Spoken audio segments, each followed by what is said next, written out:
TV, the heart of the matter.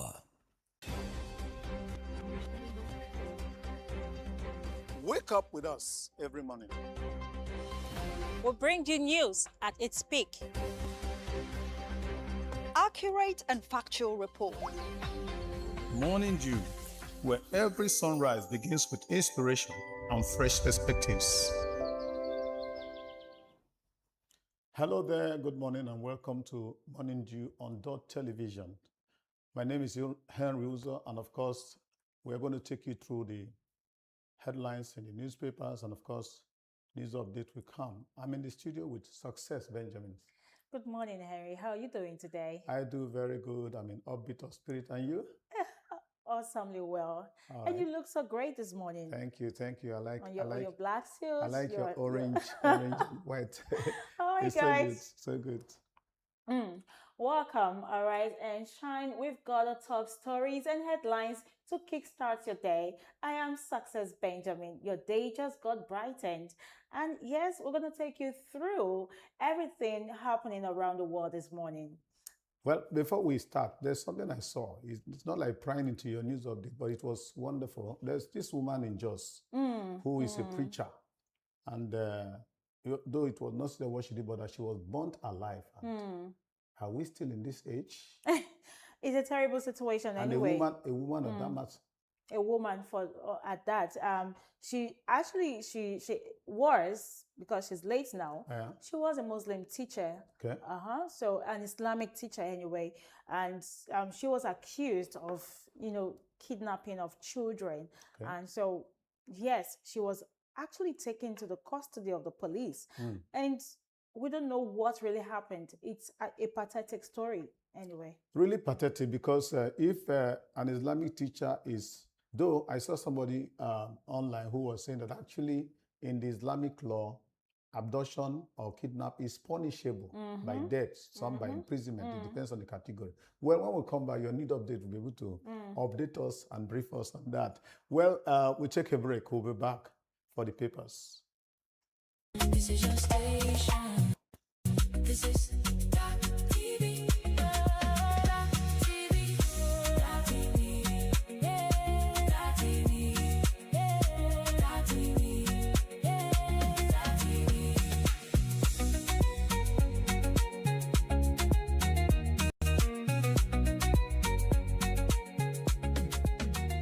Dott TV, the heart of the matter.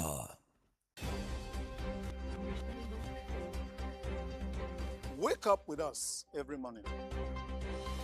We'll bring you news at its peak. Accurate and factual report. Morning Dew, where every sunrise begins with inspiration and fresh perspectives. Here, welcome back. Before we go over to the papers, of course, we have the news update for you, and of course, Success has it. Yes, and over to the House of Senate. We're talking of the president of the former governor of Edo State, Adams Oshomole. The Senate has dismissed allegations by former Edo State Governor Adams Oshomole that signatures on the report recommending the suspension of Senator Natasha Akpoti-Uduaghan were forged. Senate spokesperson Yemi Adaramudu described the claims that unfolded and said the Senate operates transparently and in line with its rules. Yes, he added that the Senate will investigate Oshomole's remarks, stressing that Akpoti-Uduaghan's suspension followed due process and was based on a breach of Senate regulations. And this is taking us to the Maraba community in Jos, saying an Islamic teacher, Malama Umukairi, was killed by a mob in the Maraba Jos area on June 21st, 2026, after being falsely accused of attempting to kidnap children. Report says she was taken to a police station where community leaders and family members confirmed her identity and innocence. However, an angry crowd overpowered security efforts and attacked her. The enraged crowd disregarded the pleas for calm and brutally killed the teacher, setting her ablaze in broad daylight. Talking about jungle justice here. The incident has sparked widespread outrage, with human rights groups calling for a thorough investigation and justice for the victim against jungle justice. And this is PRP threatens, PRP political party threatens Kwankwaso over nomination forms being bought. The Northwest Stakeholders Forum of the People's Redemption Party, PRP, has threatened legal action over allegations that former Kano State Governor Rabiu Musa Kwankwaso purchased nomination forms for all 69 elective positions under the party ahead of upcoming elections. Speaking in Kano, the forum's chairman, Abdul Kadir Musa, described the alleged move as a threat to internal party democracy and claimed the forms were bought by someone who is not a registered PRP member. I don't know how that really actually happened, but this is what was saying from the news update right now. The forum warned that it would seek legal redress if the alleged interference continues, stressing that genuine party members should be allowed to contest for elective offices. Musa further alleged that similar incidents had occurred in other political parties, warning that such actions could undermine democratic principles and weaken public confidence in the electoral processes. And this is taking us to the entertainment world, where we have Nollywood actress Angela Okore faces backlash over funeral outfit video, where she burnt the outfit she wore to Alex Ekubo's funeral. Nollywood actress Angela Okore has come under criticism on social media after sharing a video showing the outfit she wore to the funeral of late actor Alex Ekubo being burned. According to the actress, her godmother advised her that keeping clothes worn to burial ceremonies is spiritually unsafe. She shared the video on her Instagram story and urged family and friends not to keep such outfits after attending funerals. Another backlash. And the post sparked mixed reactions online, with many critics describing the move as insensitive to the grieving family. Some also accused her of seeking attention by linking the act to the late actor's funeral. Others questioned why she chose to destroy only the outfit, while keeping other items she wore to the events, including, her wigs, jewelries, and handbags. Following the backlash, Angela Okore clarified on her Instagram handle that she did not personally burn the outfit. She explained that she gave it to an aunt in Owerri to dispose of, and appealed to the public to respect the family's grieving process. Now on our foreign news, we have the UK Prime Minister and the President of Keir Starmer, Sir Keir Starmer, that's what I like calling him. Mixed reactions everywhere, saying residents across southeast England have expressed mixed reactions following the announcement by UK Prime Minister Sir Keir Starmer that he will step down before September to allow for the selection of a new leader. He has actually agreed to, in fact, he has resigned right now. So while some residents described the resignation as inevitable, others said Starmer had performed well and deserved more time in office. Speaking on the development, Eastbourne resident Peter Austin said the decision was probably for the best, adding that Starmer was not a bad person but had fallen short as Prime Minister. Another resident, Leslie, described the resignation as unfortunate but said it had become increasingly inevitable. Meanwhile, Labour politicians in Kent and Sussex paid tribute to Starmer's leadership on social media. However, Reform UK leader at Kent County Council, Linda Kempkaren, criticized the situation, describing it as absolute farcical.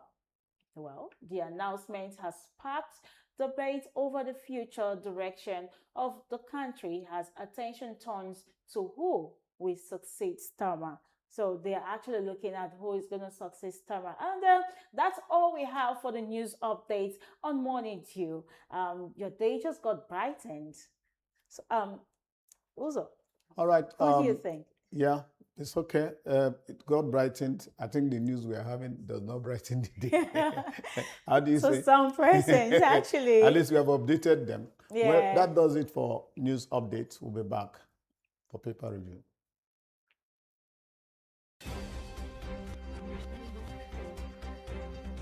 Wake up with us every morning.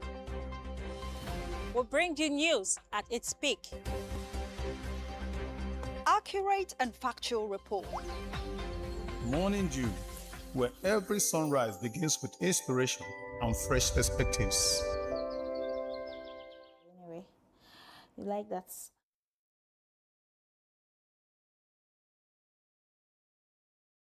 Welcome back. Now to the papers. We're going to go through the headlines as we have them. First, Daily Trust is saying Kaduna mob killing. Last moments of slain female teacher. 20 years after Lagos Airport resolves concession row. 214 Nigerians die of Lassa fever in 6 months. All of them are on the front page of the Daily Trust. We also have health workers, security personnel killed in Plateau attack. All right, on leadership, front page we have FG Malls tightened cashless policy to curb kidnappings, and here we have petrol price. Petrol prices stay high nationwide despite crude oil falling near pre-conflict levels. And here we have the bomb explodes in Lagos markets. That's on page 7 on the leadership. And we have Kemi Badenoch towns Starmer after his resignation as British Prime Minister. And we also have the DSS witnesses. Says El-Rufai admitted wiretapping NSA phone in interview. And here we have Beyond Transactions say OPay and the rise of Nigeria's new economic infrastructure.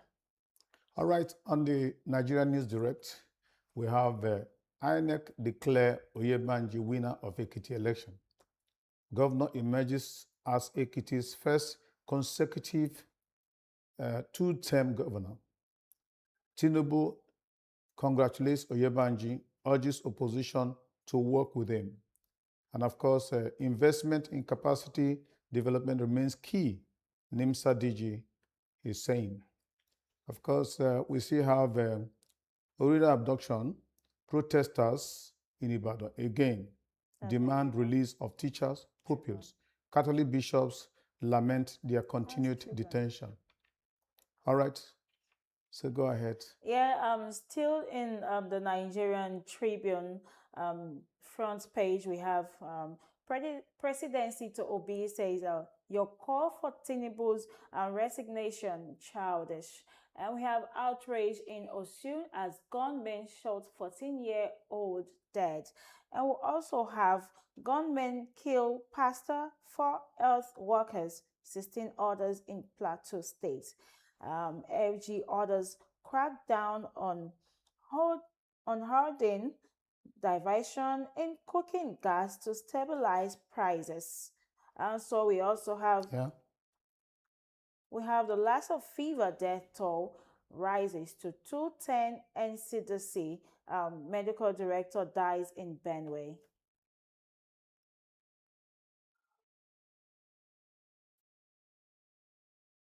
Continue. Yes. Resign for failing to discharge campaign promises, Obi tells Tinubu. That's on the Daily Times front page. All right, The Guardian. Spike in bus fares rents force Nigerians to live in cars, offices, shops. And of course, presidency, rep dismiss calls for Tinubu's resignation over economy and insecurity. And then we still have IG tax manufacturers on cement price cut. FG tax manufacturers on cement price cut. Affordability. That's on The Guardian. And on The Nation, the front page of The Nation, we have the bold caption there saying, presidency hits Obi for asking Tinubu to resign. And also we have rising cost of cement unacceptable, says FG, which is the federal government saying the rising cost of cement is unacceptable. And we'll also have DIG raises up of Orire adoptees safe return. El-Rufai admitted intercepting NSA phone calls. Also, we have innovation, inclusion, and the responsibility of scale. All right, on The Punch this time, state police, governors demand greater powers. And then, of course, death toll hits 20 clinic attacks. That's about the Plateau tragedy. And of course, up there, Nigeria's $5 billion swap the triggers high wearing. And on Daily Sun this morning, we have where the DSS witness testifies against El-Rufai, tells court ex-Kaduna governor admitted wiretapping NXA phones. And we have here, we say, the criminal defamation on vacation. Sowore has to remand in prison. Lassa fever deaths rise to 214 as fatality rate reaches 25%. NCDC is telling us there. And we'll also have here, Soludo enforces Anambra master plan, intensifies land recovery drive. And I think it's still repeated here saying, Orire adoption, police DIG, fire day promises rescue of adopted school children soon. All right, this day is next. Police assure Lagos of safety, security, despite bomb explosion in Mushi markets. Obi, Tinubu should follow Starmer's example. Resign. Presidency, your call childish, misplaced, undemocratic. And of course, top above the masthead, we have Alan Greenspan, architect of modern American economy, dies at 100. On the Vanguard this morning, we have one injured as suspected bomb explodes in Lagos. And we also have Emami fought INEC implementation after presidential directives. That is on the Worry Word Daily Nation. And we'll also have 22 dead, many injured in Plateau attack. Protest rock Ibadan. And we'll also have Starmer presidency, Peter Obi Baika over call for Tinubu's resignation. And Starmer's resigned as UK Prime Minister, likely replacement. Burnham sworn in as Labour Prime Minister, as Labour Minister. And we have honor terms of your visa. Okay, use mission warns Nigeria. And LG to meet cement producers 1st July. All right, finally, we have Business Day. How 5 Nigerian families are closing widening income gap. And of course, we have, I think that's all we should take from the papers today. Those are the headlines. When we come back, we'll look at some critical issues reported in the papers. Stay with us. Wake up with us every morning. We'll bring you news at its peak. Accurate and factual report. Morning Dew, where every sunrise begins with inspiration and fresh perspectives. This is your station. This is Dot TV. Dot TV. Dot TV. Yeah. Dot TV. Yeah. Dot TV. Yeah. Dot TV.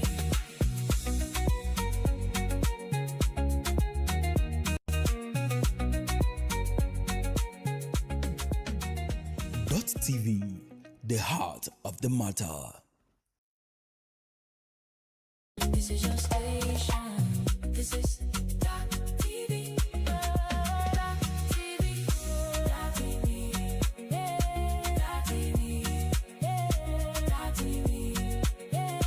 Dot TV.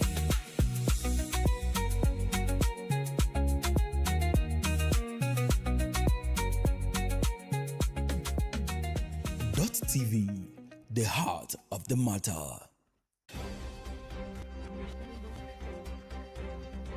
Wake up with us every morning. We'll bring you news at its peak. Accurate and factual report. Morning Dew, where every sunrise begins with inspiration and fresh perspectives. Back. You're still watching Morning Dew on Dot Television. We just gave you the headlines of the papers. Now we want to look at critical issues raised in those banner reports. First of all, presidential candidates or aspiring presidential candidate Peter Obi has called on our president Tinubu to take the example of Starmer. to resign from Yeah. office. And of course, the federal government is calling that childish. I don't know how you see it. How do you see it that a presidential candidate is calling for the president to resign, and then the other people are calling it childish? Is it just mere politicking, or we're looking at a very serious situation here?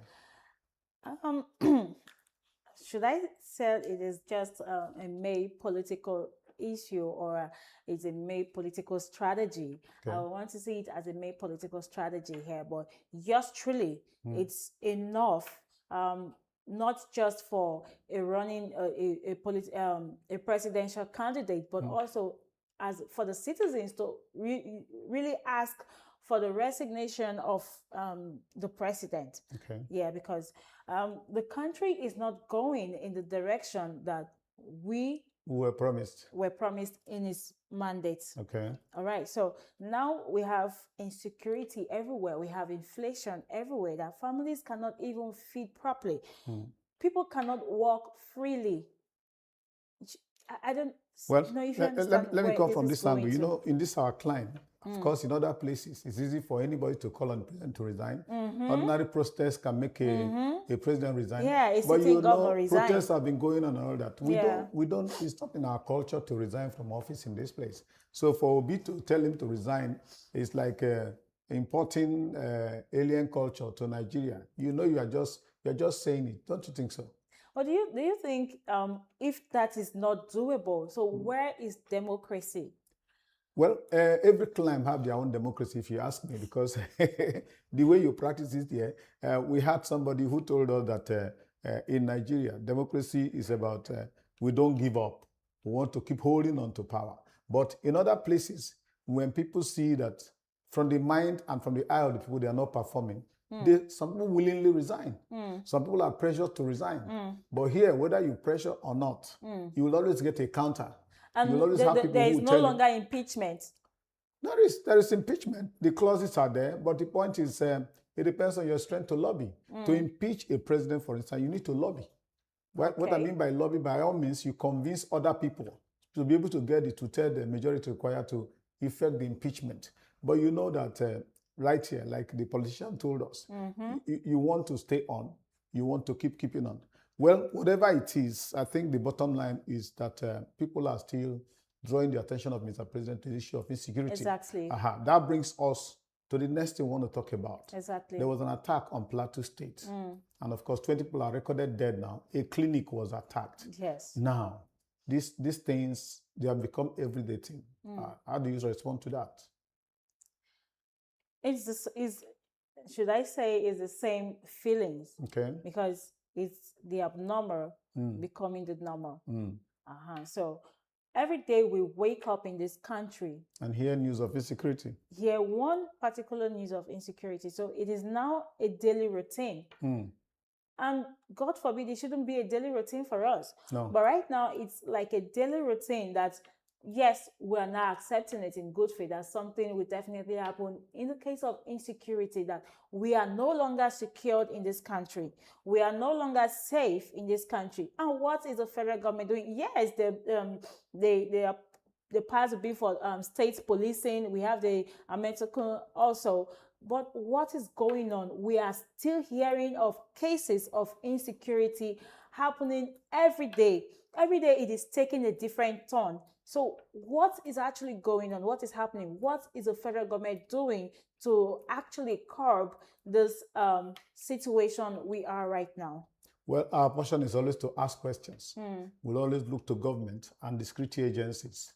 But you see, like we were told in a recent summit, security summit, we're told that security is everybody's business. Exactly.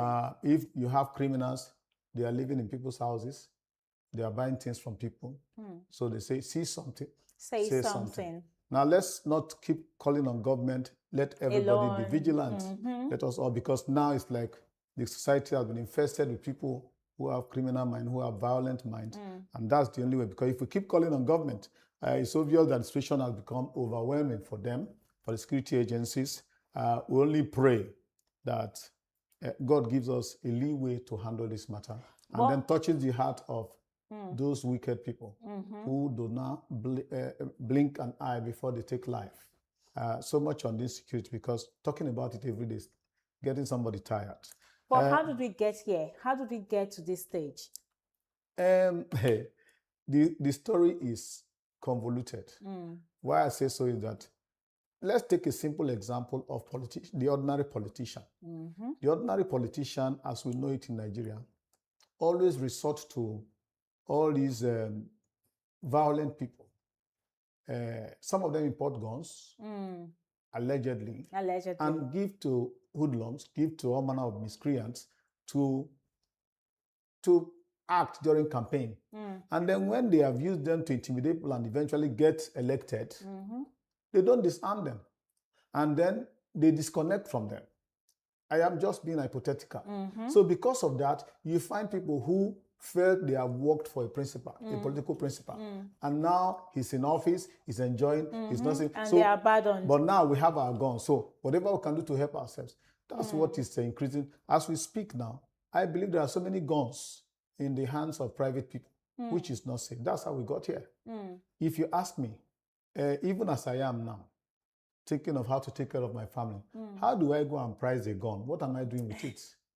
So it is still those who have the money and the means, and those who know how they made the money, perhaps from public funds, that use it to buy guns, to arm people who will intimidate people, to continue to win elections or perpetuate themselves in office. So at the end of the day, the backlash is what we have seen. Any which way you look at it. I don't know whether I'm correct, but that's my own idea. That's your own idea. You ask me how we got here. How we that's got here. How I think. But that is really a terrible situation, if you ask me. Very, very bad. It's very a bad. terrible situation. And, very bad. We need to look into how we really deal political affairs or political aspirants, how they deal with the persons, the people around them. And yes, we need to curb this insecurity right now. Well, right now, as soon as possible. So much on insecurity. Well, we take this one. State police. Yes. Governors, we can see that the works have started. One of the banner headlines said, Senate resumes today, and what is topmost on the agenda is the issue of state police. Fine. Then governors, they met yesterday on the issue of insecurity. They met with the Attorney General of the Federation, and they were seeking for ways to implement it. Now they are asking for more powers. If we're trying to form state police and governors are asking for more powers, I don't understand that one. I so still don't get what do you it. understand from that? I still don't get it. What's the more powers that they are actually seeking? You've been given the ultimatum to go ahead. create your own security. Yeah, apparatus. Your apparatus, give them every necessary thing they need to function very well, to function effectively. So I don't know the extra powers. Maybe Maybe they're asking for financial power. Exactly. Maybe I don't want to say that. More money to the state, so More money, that's the fund power. the police. Because if you have a police structure, for instance, you buy them uniforms, you buy them, you give them logistics More in terms of ammunitions. cars, in terms of guns, all the tools they need to work and all that, and of course a convenient and comfortable environment, Exactly. conducive environment to work. So if that's what they're asking for, fine. But if they want to begin to share power with the federal government, we don't have anything to say. They have to work it out. It's a constitutional matter.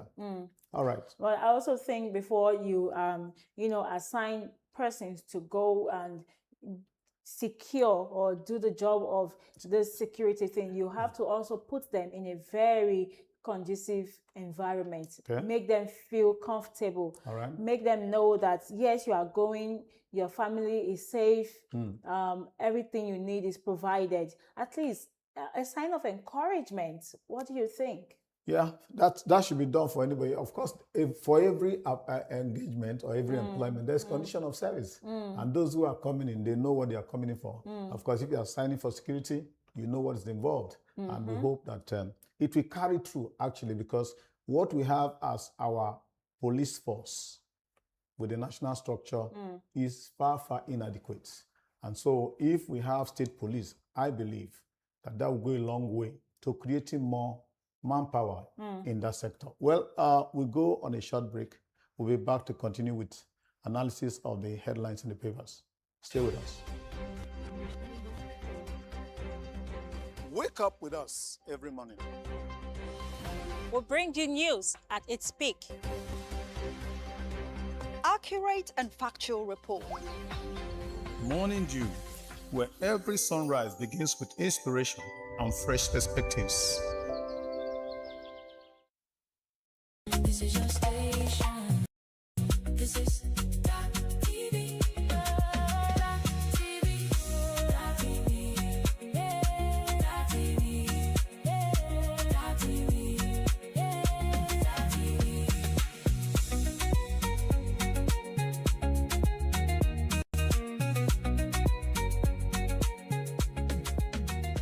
Dott TV, the heart of the matter. Wake up with us every morning. We'll bring you news at its peak.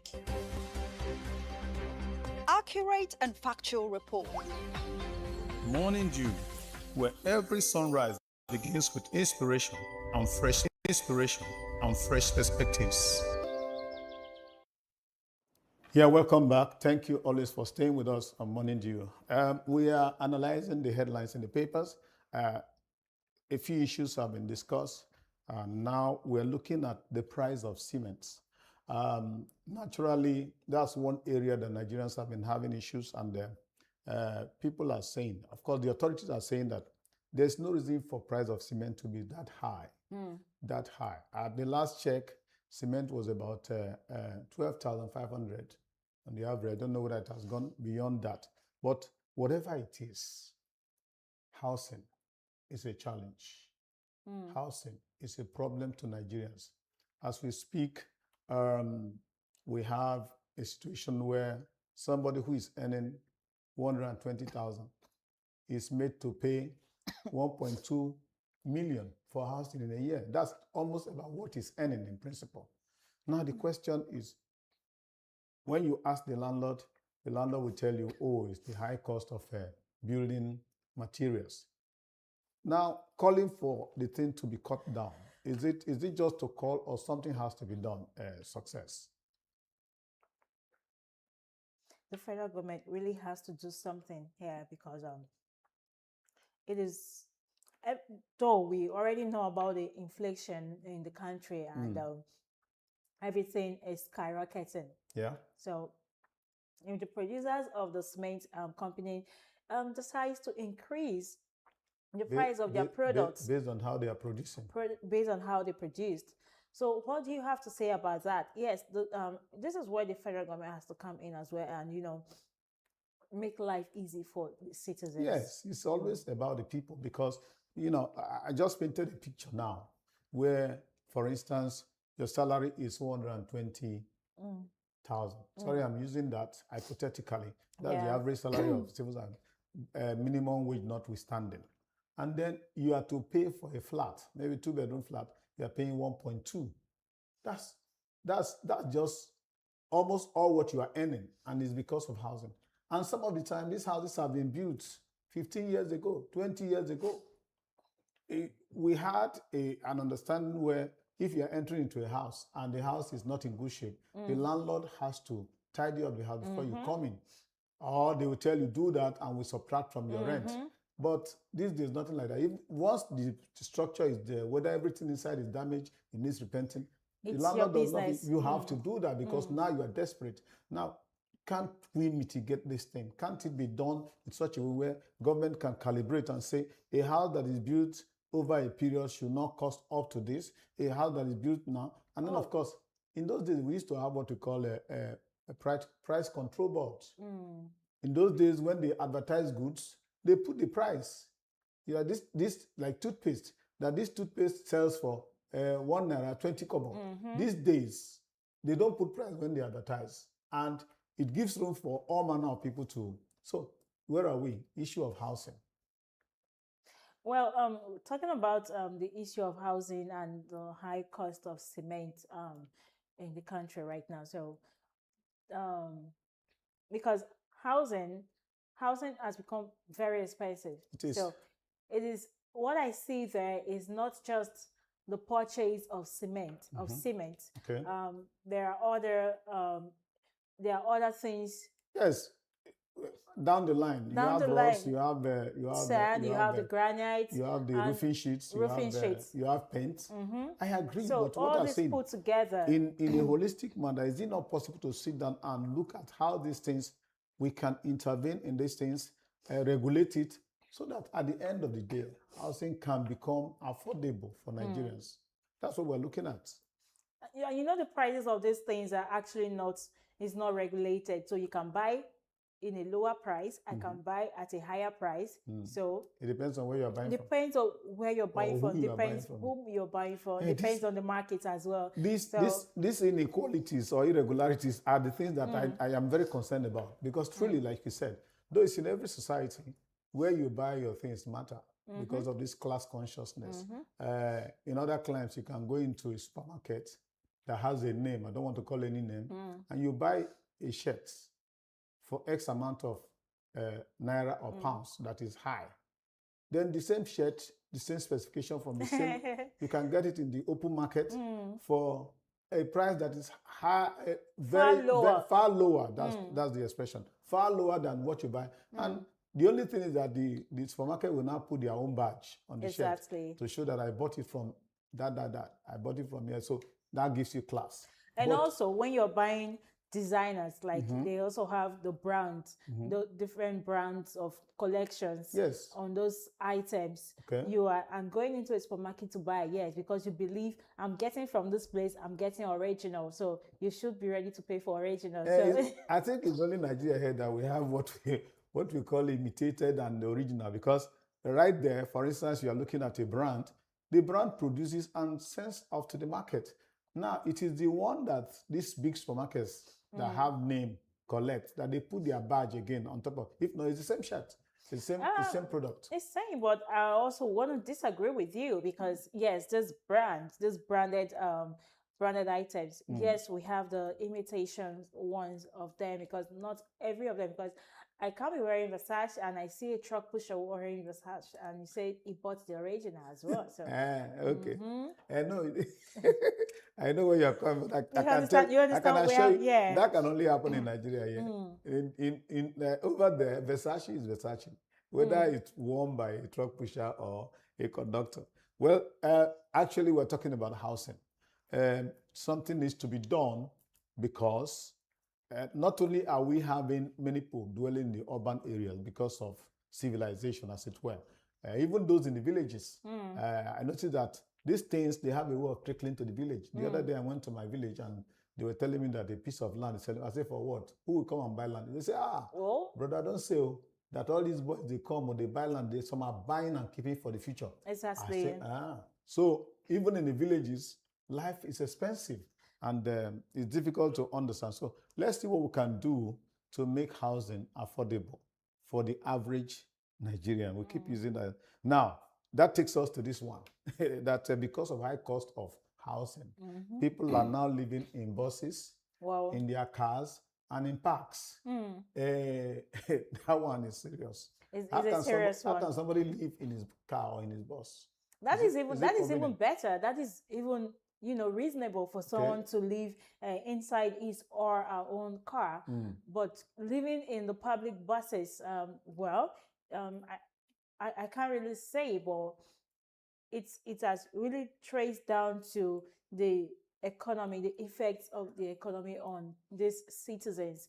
Back then, we used to hear people live under bridges in Lagos and so on. And the government tried its best to actually, take those persons away from living under the bridges. But I think that is surfacing again. That is coming right now. It's coming back again where people lives in the BRT parks. Parks. The BRT park is supposed to be for the BRT buses, but now you find citizens, you find people sleeping there at night. Now, you see them. I know that we have cases of people who, let me say, the downtrodden. Even this as far where we are. If you go to that under that bridge, Coca Bridge, you see a lot of people who came all the way from the north. They have no plans to get accommodation. They have no plans to pay any rent to anybody. They just stay anywhere they see. I know that one was existing where people stay on that bridge in Lagos because, they are just in Lagos trying to equilibrate. But we're talking about somebody who has a car. If you have a car, that means your social life or your economic life has been elevated to a level. So, but the situation where you have a car, you are living inside your car because you cannot afford housing, is a serious matter because if you check the Maslow's hierarchy of human needs, after food, the next thing is Accommodation, shelter, clothing or shelter. Now, I have a car, I don't have a shelter. That's already a distortion of the situation. So it still takes us back to the issue of high cost of rent. yes, high cost of getting living outrageous. in Lagos or It's housing. and then of course let it not come to a situation where many people will now be packing away from the city, going back to their villages because they cannot afford housing. How do we go about that? So what is wrong about people going back to the villages? It's- Me, I see it as development. It's an oddity. It's an oddity because, for instance, I'm working here now. I'm a graduate. I got a job with the ministry. And because I cannot pay my rent, I now pack to my village. That means I am leaving my job now to go back to the village. What will I be doing? Farming. Is there still land to farm? There are many challenges. Many challenges. So many. Many challenges. So we are using those opportunity to call on the FG to look into most especially housing, rentage. FG state government yes. too. State government, yes. And then of course local government chairman because they now have funds in their hands. Exactly. We always keep ignoring them when we're talking about the issue of development or provision of infrastructure. But we must understand that the local government chairman now have their funds direct and is also large for them. So they can provide housing schemes for people. Low cost housing for people to, you pay subsequently. Is there still what makes it low cost now when the government will still buy from the same market, the same price of cement, and it's going to be built with contract. So we're just asking for houses, mortgage buildings where people can come, take, and then pay. It becomes pay as you go. You pay instrumentally. Yes, you pay instrumentally or you pay rent to the government. There's nothing bad. But this time, government will not charge as the normal mercantile landlord will charge. A lot has to be done. A lot has to be done. Now, we saw a report on the issue of people dying of is it measles? Lassa fever. Lassa fever. Lassa fever is a sickness that is caused by rats. And somehow we have that too. You know, when we talk about all these other ones that are, I call them noisome pestilence, Ebola, COVID, people are just, do you know that malaria fever kills more people in Nigeria than COVID does? Or Very true. yes. Now look at Lassa fever, the number of people that have died. Now, can we create an awareness to people on how they deal with rats concerning Lassa fever?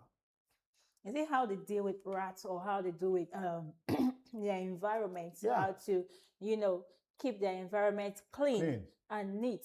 Ensure you cover. Ensure that they keep rats away. Keep rats.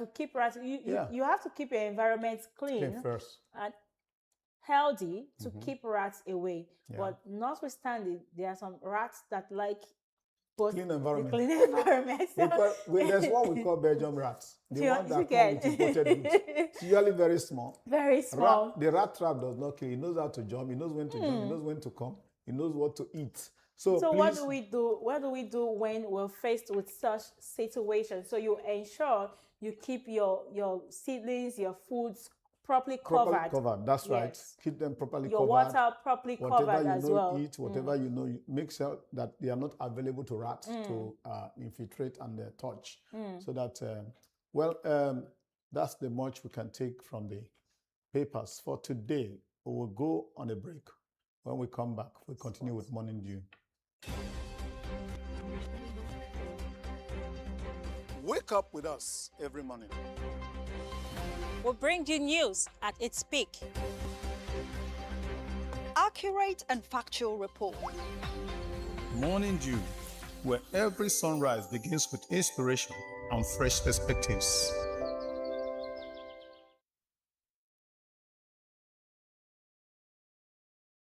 This is your station. This is Dott TV. Dott TV. Dott TV. Yeah. Dott TV. Yeah. Dott TV. Yeah. Dott TV.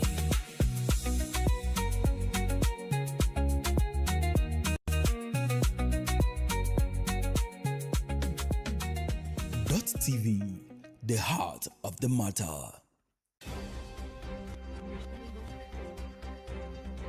Wake up with us every morning. We'll bring you news at its peak. Accurate and factual report. Morning Dew, where every sunrise begins with inspiration and fresh perspectives. Welcome back, and thank you for staying with us always. Here we update you on the weather, and of course, success is with that. Good day, viewers. Here is your weather update for Asaba and its environs. Asaba is expected to experience mostly cloudy skies throughout today, with occasional rainfall likely during the afternoon and evening hours. Daytime temperatures will rise to about 31 degrees Celsius, while nighttime temperatures are expected to drop to around 23 degrees Celsius. Humidity levels will remain high across the city, making conditions feel warmer than the actual temperature. Residents are advised to keep umbrellas handy, as scattered showers may occur at intervals during the day. Motorists are also urged to exercise caution on wet roads, especially during periods of rainfall.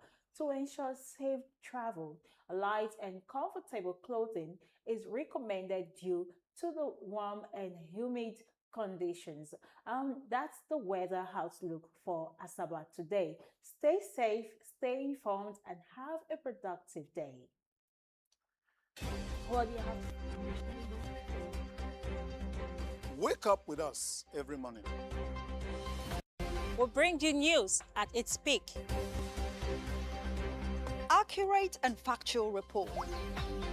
Morning Dew, where every sunrise begins with inspiration and fresh perspectives. This is your station.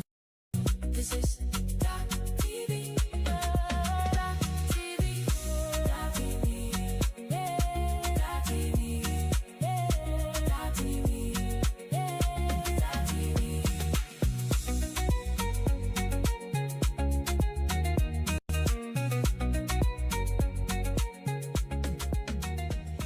TV, the heart of the matter.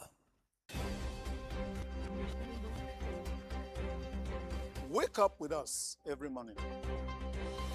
We'll bring you news at its peak. Accurate and factual report. Morning Dew, where every sunrise begins with inspiration and fresh perspectives. This is your station. This is Dott TV. Dott TV. Dott TV. Yeah, Dott TV. Yeah, Dott TV. Yeah, Dott TV.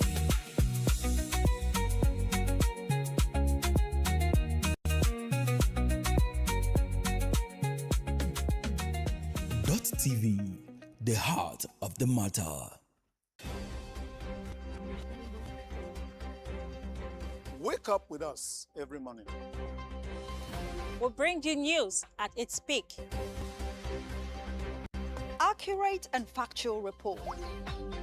Morning Dew, where every sunrise begins with inspiration and fresh perspectives. This is your station. This is Dott TV. Dott TV. Dott TV. Yeah, Dott TV. Yeah, Dott TV. Yeah, Dott TV.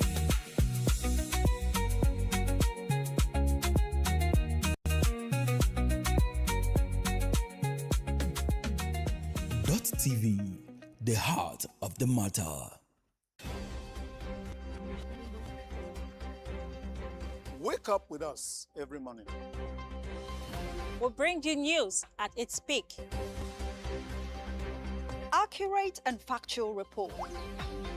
Morning Dew, where every sunrise begins with inspiration and fresh perspectives. This is your station. This is Dott TV. Dott TV. Dott TV. Yeah, Dott TV. Yeah, Dott TV.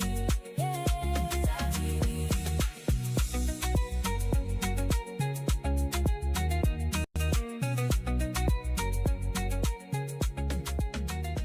Dott TV, the heart of the matter. Wake up with us every morning. We'll bring you news at its peak. Accurate and factual report. Morning Dew, where every sunrise begins with inspiration and fresh perspectives. This is your station. This is Dott TV. Dott TV. Dott TV. Yeah, Dott TV. Yeah, Dott TV. Yeah, Dott TV.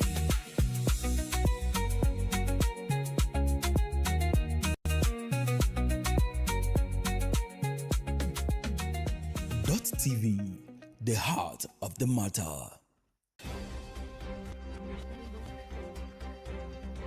Wake up with us every morning. We'll bring you news at its peak. Accurate and factual report. Morning Dew, where every sunrise begins with inspiration and fresh perspectives. This is your station. This is Dott TV. Dott TV. Dott TV. Yeah, Dott TV. Yeah, Dott TV. Yeah, Dott TV.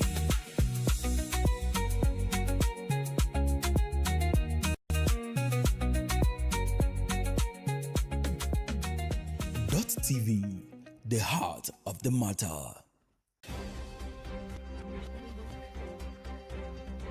Wake up with us every morning. We'll bring you news at its peak. Accurate and factual report. Morning Dew, where every sunrise begins with inspiration and fresh perspectives. This is your station. This is Dott TV. Dott TV. Dott TV.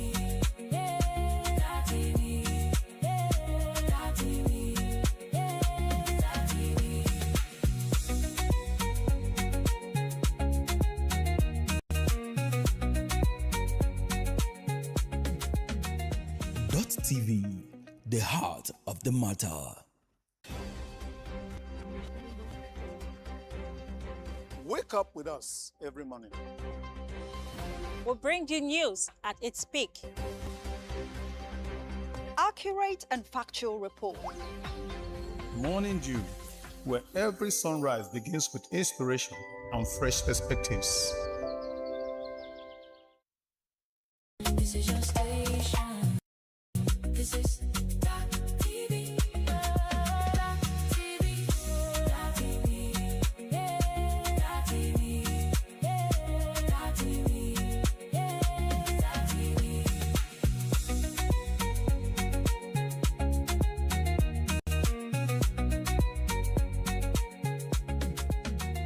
Dott TV, the heart of the matter. Wake up with us every morning. We'll bring you news at its peak. Accurate and factual report. Morning Dew, where every sunrise begins with inspiration and fresh perspectives.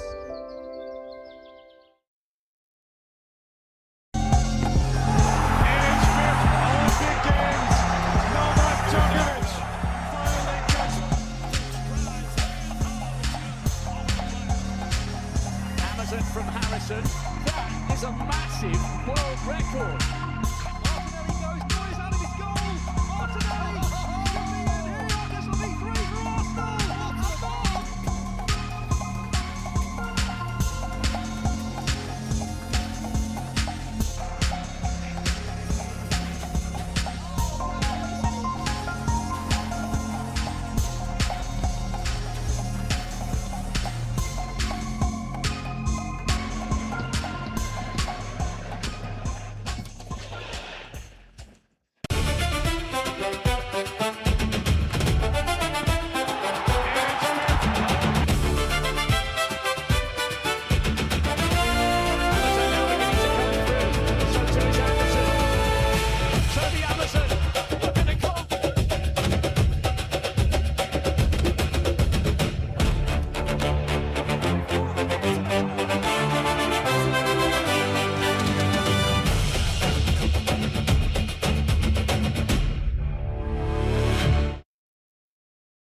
Welcome back. Thank you for sticking with us on Morning Dew. Of course, from what you see, next is Sports Update, and Anthony Uche is already in the studio.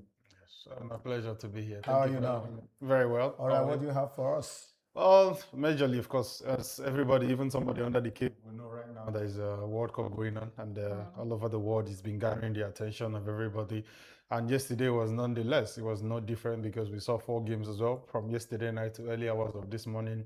And following the standard set already by the ones who have played so far, they just continue to give us entertainment in big numbers, as well as goals and records were broken yesterday as well. So majorly, the first game of yesterday was the one who that broke the biggest record because Lionel Messi, from 6 p.m. Nigerian time yesterday, they played. And Lionel Messi scored. But first, he made a negative record because he became the first player to miss 3 penalties at the World Cup ever. And but after making that bad history, he went up and then made sure he came back and left on a good note. He scored 2 goals yesterday, and those 2 goals now puts him clear as the highest goal scorer of all time at the FIFA World Cup. He was going into yesterday, he was on the same level on 16 goals with Miroslav Klose, but yesterday he scored 2 goals to put him now, like I said, as the outstanding highest goal scorer ever in the history of the World Cup.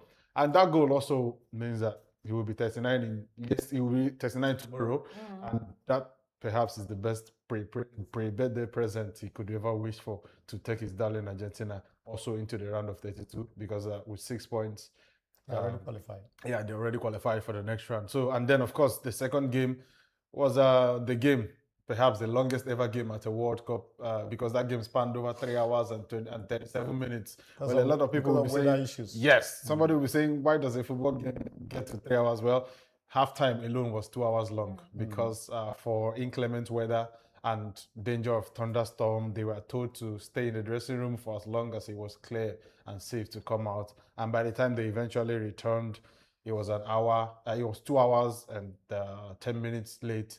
But the game had to be finished. And the second half, before the halftime, even Kylian Mbappe scored. And then second half, he scored another one. And then Ousmane Dembele, the man on your screen, scored the third goal for France to defeat Iraq and book their place as well in the round of 32. And also in that group, Norway played in the late or early hours of this morning. And they also booked their place as well alongside France in the round of 32 because they defeated our own Senegal by 3-2. You know that match pained me because Senegal was our greatest hope because they are the African champions. Alongside Morocco. For them to be treated like that, now they have lost 2 matches in a row. Yes. 3-1, okay, this last one was 3-1 and 3-2, yeah. And of course, Erling Haaland scored a brace, and then Ismail Assar scored a brace as well for Senegal. But like you said, unfortunately, it was not enough. But it's not all hope lost for them because if they beat Iraq on their final game with a very, very decisive margin, and I'm talking 3, 4, 5 in their last game, they could qualify as one of the third best teams to qualify. But the 3 points is not enough now. They have to score as many goals as they possibly can so that the goals difference will speak for them going into that game. And then, of course, the big news I said there was on tennis. It broke yesterday, former Wimbledon champion. And it's quite iconic or ironic because the Wimbledon kicks off at the end of this month. And the former 2023 Wimbledon champion, Marketa Vondrousova, got banned for 4 years, and it was confirmed yesterday because she missed a doping test. And the stories, the intricacies of this doping test, because when you hear a doping ban, it usually smells of somebody who is a cheat or somebody. But this one is a bit striking because the reasons she gave.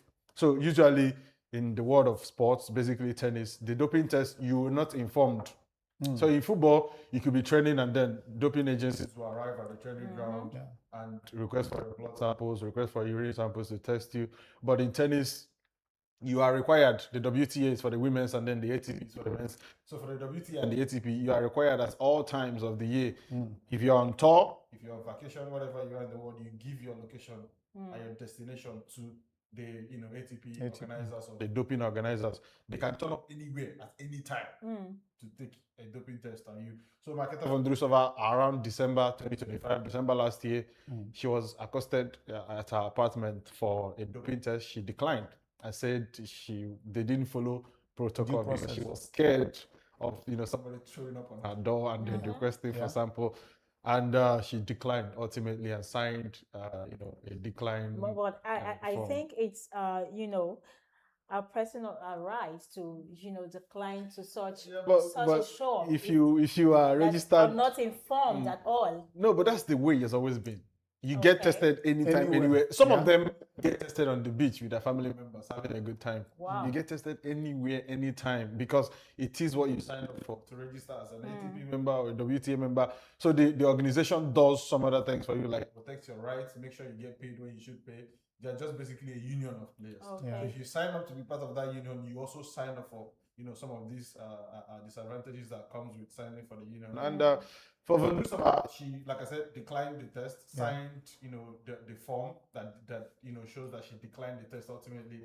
And her reason, of course, is for her safety and the fact that they didn't turn up. But then the twist came when the same organization said they saw her walk down the street. In fact, she signed that form basically a few minutes after declining to open the door, where she was walking her dog down the street. So basically, she could come out. She was not scared enough to come out and walk her dog, but she was scared enough to take the test. So that was where they pinned her. But she has the right to appeal that decision at the Court of Arbitration for Sports, which is the ultimate ruling body in sports. Yes, so she has an opportunity to go to CAS and report or appeal the decision at CAS. And since the news broke yesterday, she's been getting a lot of support from our fellow players, especially the women's. Even the players she beat at the Wimbledon final in 2023 came out to support her and say they understand her reasons for not signing.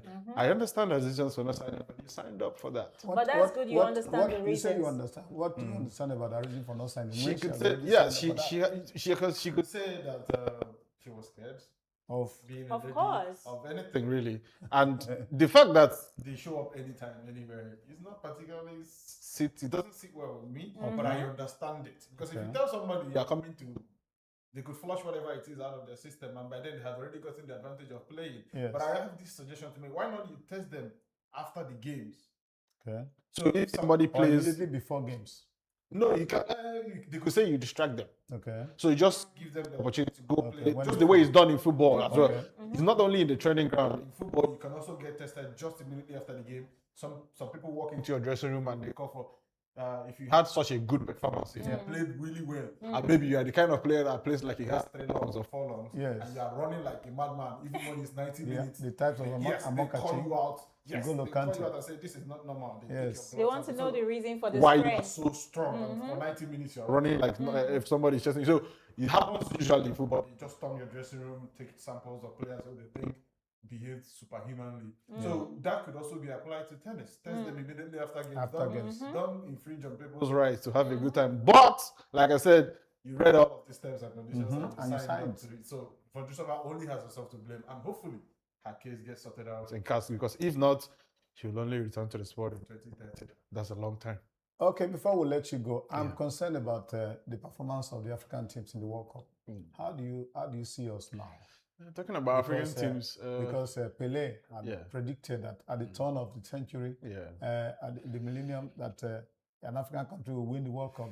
Do we still see that coming? And how are we doing overall in the competition so far? It's a possibility. It's a possibility. If you saw what Morocco did at the last World Cup, if not for some unfortunate incidents against France, they probably would have gotten to the final. And if you got to that final, you could never have told us. Yes, in just 90 minutes, and anything could have happened. So, having said an African country get that far, as far as the semi-final, and then even the likes of Nigeria and others before them who broke the barriers and get even Ghana. Finals. And yes, it's a possibility. It's football, but we don't help ourselves.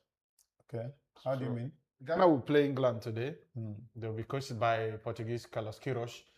Carlos Queiroz is playing his first tournament with Ghana at a World Cup because they sacked Atoado, who qualified them for the World Cup barely weeks before the tournament kicked off. When you do some of those administrative errors and you commit those errors that Africa are prone to committing, I mean, we saw the case of Tunisia sacking a manager after a single game at the World Cup. We don't make it easy for ourselves. There are rumors swirling all over the place that even the Senegalese that you're talking about, one of our 2 best hopes at the tournament, Paptio does not have an existing contract as we speak. The bonuses for winning the AFCON, in quotes, winning the AFCON in 2025 have not been paid. Bonuses for qualifying for this World Cup have not been paid. We do not help ourselves when we do some of these things we do administratively. So, and you can't outperform people who have everything the way it should be, who work like clockwork, basically. Some people, you get reward for doing the right things. And people who do the stuff we do in Africa don't usually get the reward because we don't do the right things. So which African team do you think will make it to the round of 32 as it stands? Morocco definitely will make it. I think they have already done the hard part, which is securing the win against Scotland last week to put themselves. Yes, and that means they'll play the whooping boys of the group, Haiti, in their final group games. I expect them to beat Haiti, so they're as good as in the next round. Ghana won their first game. Only just won their first game against Panama because that game could have gone anywhere. Panama could have beaten them and they scored in the 95th minute. So, haven't put 3 points on the board. They'll play England today, and there's a witch doctor in Ghana that said he will put some jazz on Harry Kane to make sure he doesn't have a good game. We'll see how that goes. But having won their game, 3 points could be enough to get them out of that group, given that Morocco, I expect Morocco to beat Panama. Croatia to beat Panama. If Croatia beats Panama, they will go second because I think England will beat Ghana today. But Ghana will stay third with 3 points, which could be enough because their goals difference is good as well. They don't concede a lot of goals unless they open the back doors for England today and then concede maybe 3 or 4, then they're in trouble. Because I don't see them beating Croatia in the final game. All right, so much on the sports update, Tony, Anthony, for coming. We thank you for being there, and we hope for the best. It's only when Nigerians or Africans are playing that we want God to play number 12 just for us. That's how we want to end with sports update. When we come back, we'll let you into a conversation we had with a human rights lawyer who talked about child rights law and how the federal government and state government have been doing with the child rights law, how they are implementing it. Stay with us.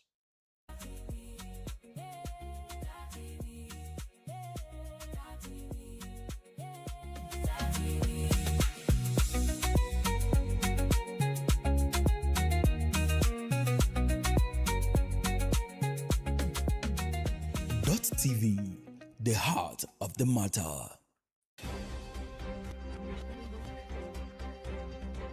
Wake up with us every morning. We'll bring you news at its peak. Accurate and factual report. Morning Dew, where every sunrise begins with inspiration and fresh perspectives. The contemporary world segment of Morning Dew on Dott television. We have in the studio somebody who should know, because we are discussing about children and their rights, their upbringing. We have in the studio a woman that I describe as a man because of her activities, her impact in our local environment, the state, and even the international space. She is a human rights lawyer, activist, of course, somebody who is involved in social works, working with children, taking them off the streets and all that. Of course, she's a lawmaker and a politician, talking about Honorable Barrister Bridget Anyafulu, who is currently member of the Delta State House of Assembly, representing Oshimili South. Madam, you're welcome to our studio. Thank you. Good morning, viewers. All right, success. Good to have you too. Good to have you here Together this we'll morning. ride with her to see how we look at the rights of children. We are talking strictly. There are many aspects we can discuss with you from time to time, but today is about child's rights. We know there's a child's right law that is existing. Let me use that word. Of course, Delta State has been part of that law. They have passed it. They have domesticated it. They're implementing it. We want to start like this. What are the components of the child's rights law? Thank you. Well, if you look at the child's rights law, we have 4 components of the rights. We have the survival, development, protection, and participation. These are the 4 components of the child's rights law. Now, what could have prompted this up? How do we trace the origin of the rights of the child, for instance?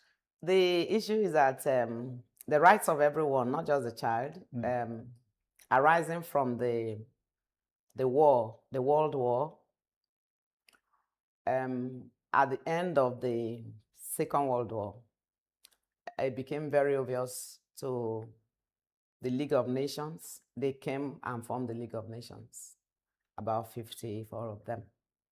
And they reached a conclusion that there was need to have an umbrella body that would cater for the needs of the people.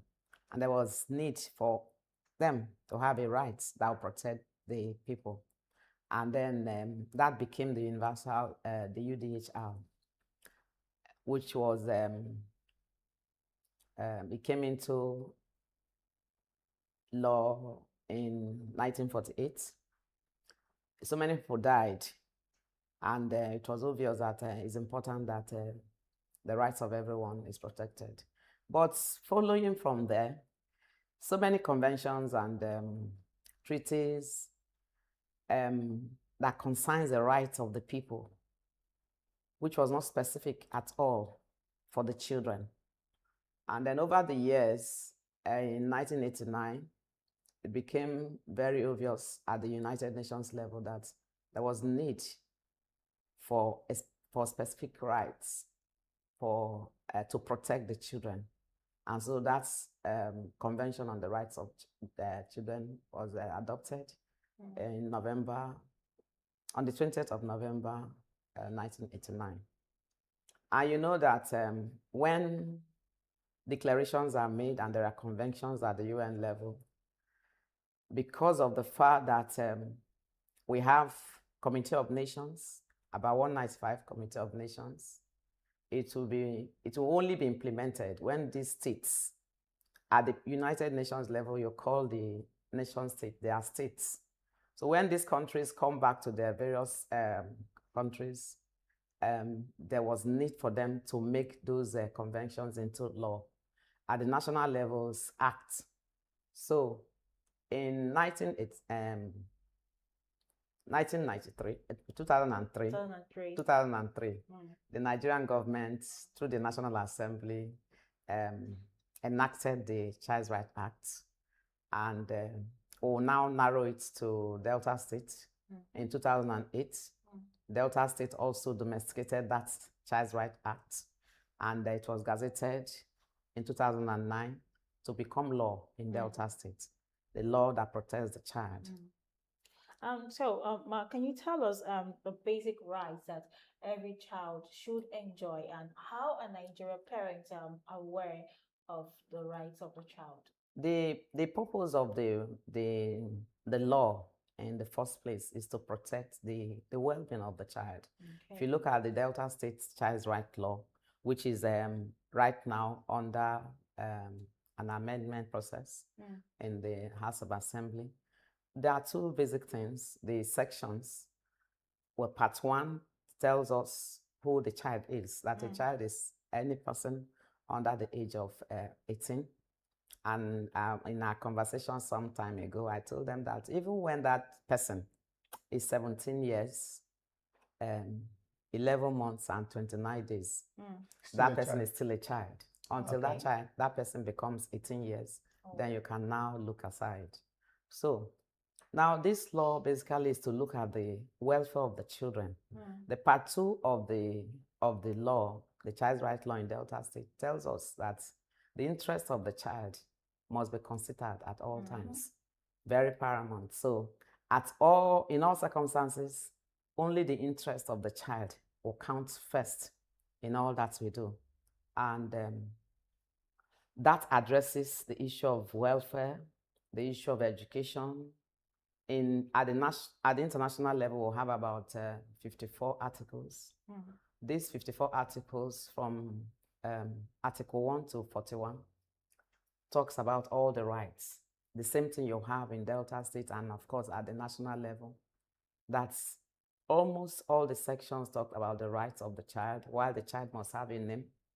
So every child must have a name and attached to a family. Okay. The child must go to school. There must be compulsory education. Exactly. In all the states that the Child's Rights Law is operational. Now, there are protocols, optional protocols in the law, where it says, and when you look at our own Child's Rights Law, it looks at the 3 issues of not allowing any child to be recruited into the army or do other issues, or the issue of sale of child, and then talking about the issues of communication, where children, adolescent girls, young people will not be part of prostitution, issues of drugs. All those things are under the optional protocols. So, and in all this, the child has a role to play in the home. So these are the rights that.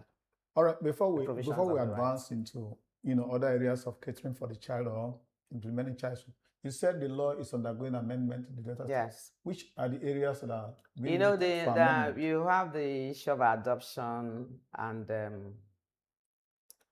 issue of adoption in the Child's Rights Law. There's a provision of the adoption of the. It has even passed. The issues of adoption. When a child, because that's a very critical issue even in the society, so many people, instead of going through the normal process of adoption, as it is in the law, they choose to maybe go through orphanages to go get children for themselves, or somebody comes somewhere, and then you've been hearing about sale of children. That shouldn't be, because if you must adopt a child, you have to go through the ministry. That's the rights of the child is domiciled to Ministry of Women Affairs. And then there is need for the court to be aware that you want to adopt a child. Because if the courts do not give an order, even the ministry will not be able to be part of that process. So there must be an order of the court, a right given to that person or couple that they need to have an adopted child, and then they go through the Ministry of Women Affairs. All Which right. is the right channel. Yeah, that's the only channel. Any child taken by anybody, not properly adopted through the process of the courts and Ministry of Women Affairs, that is a child sale. All right. The first component of the child rights law in Delta State, how are we implementing it? That of caring for the child. Now, you see, Delta State, I'm very happy with the process the Delta State has taken. You know, even at the global level, you have the SDGs. Yes. And that is the 2030 agenda. And the 2030 agenda also have streamlined the position of the child's rights. Because in all, whether we are adults, whether we are looking for a job or employed, or we have so many things we are doing in the issue of human capital development, all of this boils down to the bringing up of a child. Okay. So what has happened in Delta State is that using the components of the child's right law, there is a process. If you look at the SDG, that was actually I came with this small agenda document to look at the indicators and the targets of this document. You find out that it is a summary of the SDG, the 2030 agenda. So at the process of survival, which is the first component, the Delta State government had made it compulsory that in all their primary and secondary facilities, as far as health is concerned, that when a woman conceives, just visit the primary or secondary facility, as the case may be, depending on where you are, register for antenatal. The moment that woman registers for antenatal, the state starts taking care of that woman. Okay. At the point of delivery, whether the woman goes through normal delivery or through section, that is cesarean, it is free in any government, any hospital owned by Delta State government. If you say, oh, because you live in Asaba and Federal Medical Center is very close to you, you go to Federal Medical Center, you will pay. But if it's in specialists, for example, or you go to Okwe, or you go to all the hospitals across, across Delta State, in the 25 local government, we go there, you have your delivery or the treatment. Now that's number one. You see that the child, even as a fetus, already had a right in Delta State. Yes. Even as a fetus, just blood coming up to develop in the uterus of the woman, already have a right in Delta State. And then at point of delivery, the state also says that it is important that this child be taken care of. So now, under 5 or at the point of delivery to the 50 of the child, treatment is also taken free from all that facilities where that child was born or anywhere else, as long as it's registered that. So the health of the child, to attack the issue of malnutrition and so many health disorders. And childhood diseases. Yes, diseases. So that's what Delta State has done. That's the right to survival. Right to survival. All We'll now move to development. All right, we'll continue with this discussion. Okay. We just go on a short break. We'll be back. Thank you.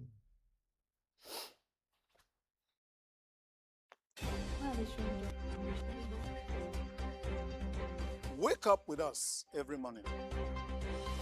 We'll bring you news at its peak. Accurate and factual report.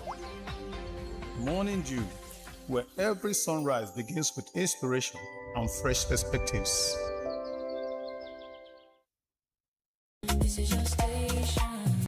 This is Dott TV. Dott TV. Dott TV. Yeah. Dott TV. Yeah. Dott TV. Yeah. Dott TV.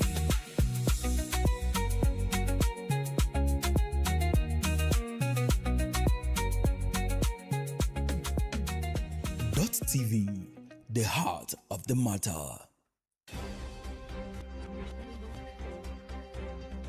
Wake up with us every morning.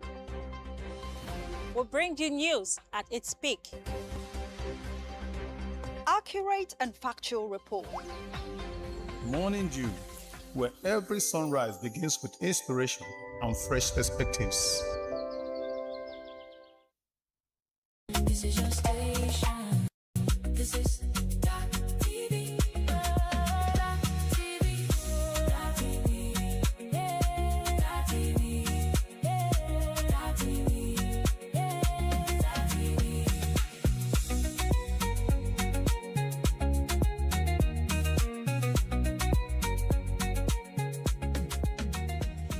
TV, the heart of the matter.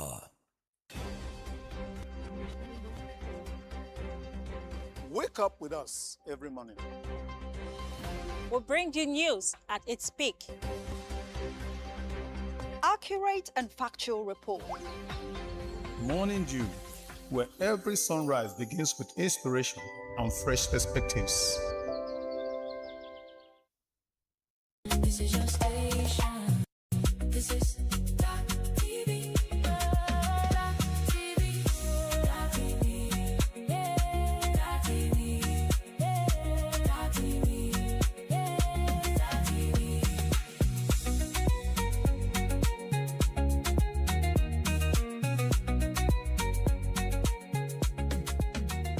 Dott TV, the heart of the matter. Wake up with us every morning. We'll bring you news at its peak. Accurate and factual report.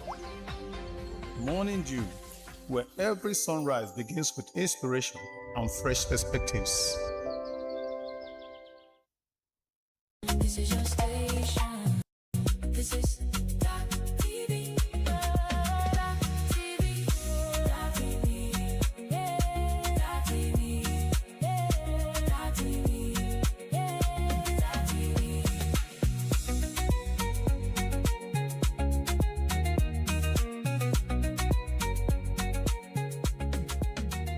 Dott TV, the heart of the matter.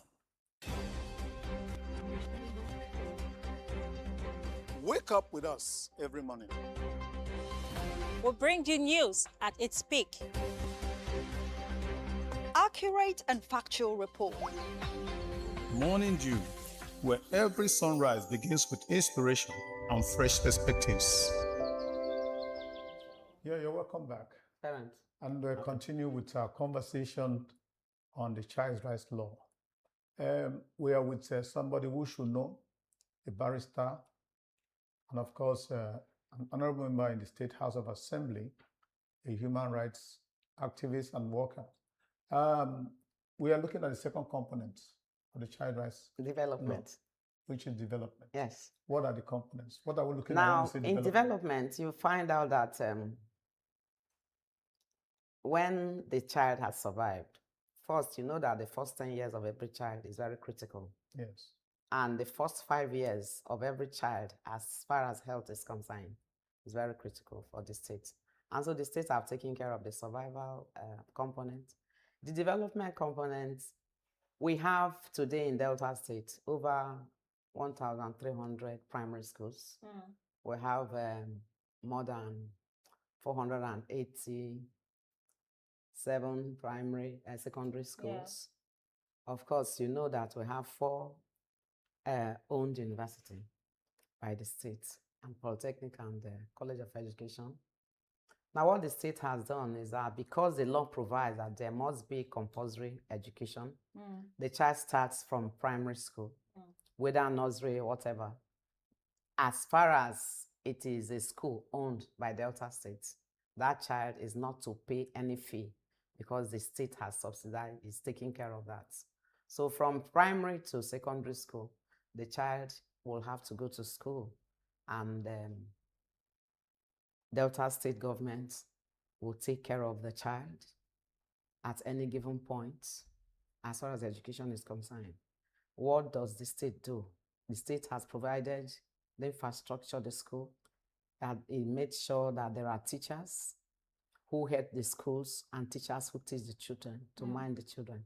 So this is development stage of the, and so we'll now talk about the protection. The Minister of Justice is there, and there is a framework to protect the rights of the child. That's why you have the Child's Right Law. Okay. So Delta State, not just providing the Child's Right Law, we have the VAP law. We have so many good laws that protect the rights of children outside the Child's Right Law. Okay. For example, in the VAP law, there's a section in the VAP law that protects the family, because family is very critical for Delta State. So that at some point where a man or a woman decides to abandon the family, the children, the law says such in such impunity will not happen in Delta State. But Okay. it has to be reported. Okay. Now, another one is that Delta State has gone as far as setting up a family court. Oh. A family court in all the districts to make sure that the rights of the children are protected. The family court is not like the regular courts. So you find out that in any case before the family court, you'll be surprised that in under 1 week, you have a speedy trial and there is a conviction if that other person has offended the state. Okay. In this part of our country, we see that we see children on the streets hawking, and they say is a way that the child contributes his own quarter to the family. Like we see it like it's a tradition that children should also a form of getting them prepared for the market. Or Well, yes, that's the law. Child rights law in Delta State frowns at that. okay. And I know, because I have been part of it, that many of the children you see, for example, in Delta State, are not Deltans. They're not Deltans. But you know that Delta State is a state with a large heart. And if you look at the laws, like I said, outside the child rights law, you have the social protection law. This social protection law was an executive bill that will tell you how serious the state has taken the issue of protection. And all these things boils down to the children, to make sure that no one is left behind. So you go out now, maybe you're traveling across Delta State, you see children running around. None of those children is from Delta. And as a matter of fact, because for example, the capital is a border town. It's a border city with another state. Many of them come in first thing in the morning. So that a stranger who comes into Delta State now will say, oh, look at Delta children. They don't go to school. I want to use this opportunity you have given to me to tell you that they are not Deltans. And the issue of schooling, going to school in Delta State, by 2016, the UNICEF, of course, UNICEF is a branch of the UN, has confirmed that in education for Delta State, there's parity. So that if maybe 400 children enrolled, registered to start school, at the end of the day, these children enrolled, they registered, they were retained. That is, they remained in class. And at the point of graduation, they all passed together. So you see, that is the level of education. Okay. But in talking about rights, all that we have been discussing are things that the government have provided. Don't forget that the fetus, even at the point of conception, was in the uterus of a woman. And that's development and issues of molding of character. Everything started with the fetus. Because if the woman, for example, makes a lot of noise or a lot of brags, there's constant relationship with the woman and the fetus that is carrying. So he hears a lot of noise. Who the woman is already part of that development. Now, when the child is born, the first teacher is the father and mother, because the child sees the mother first, and then they grow up in the same home. So they are the first teachers. You know that it will take another 5 to 6 years for development stage to start, where the child will now meet the teachers in the classroom. Now, that first 5 years or 3 years, the child have lived with the father and mother. Now, why I'm pointing at this is that the woman who is the mother and the man who is the father, they have critical role to play in the molding of the character of the child, in preparing the child for the future. Because when the child moves out of the home, it enters a society where you have different characters. So at the point where the child enters school, there are certain things mommy have said to the child, certain things my daddy have said. These are things you don't do.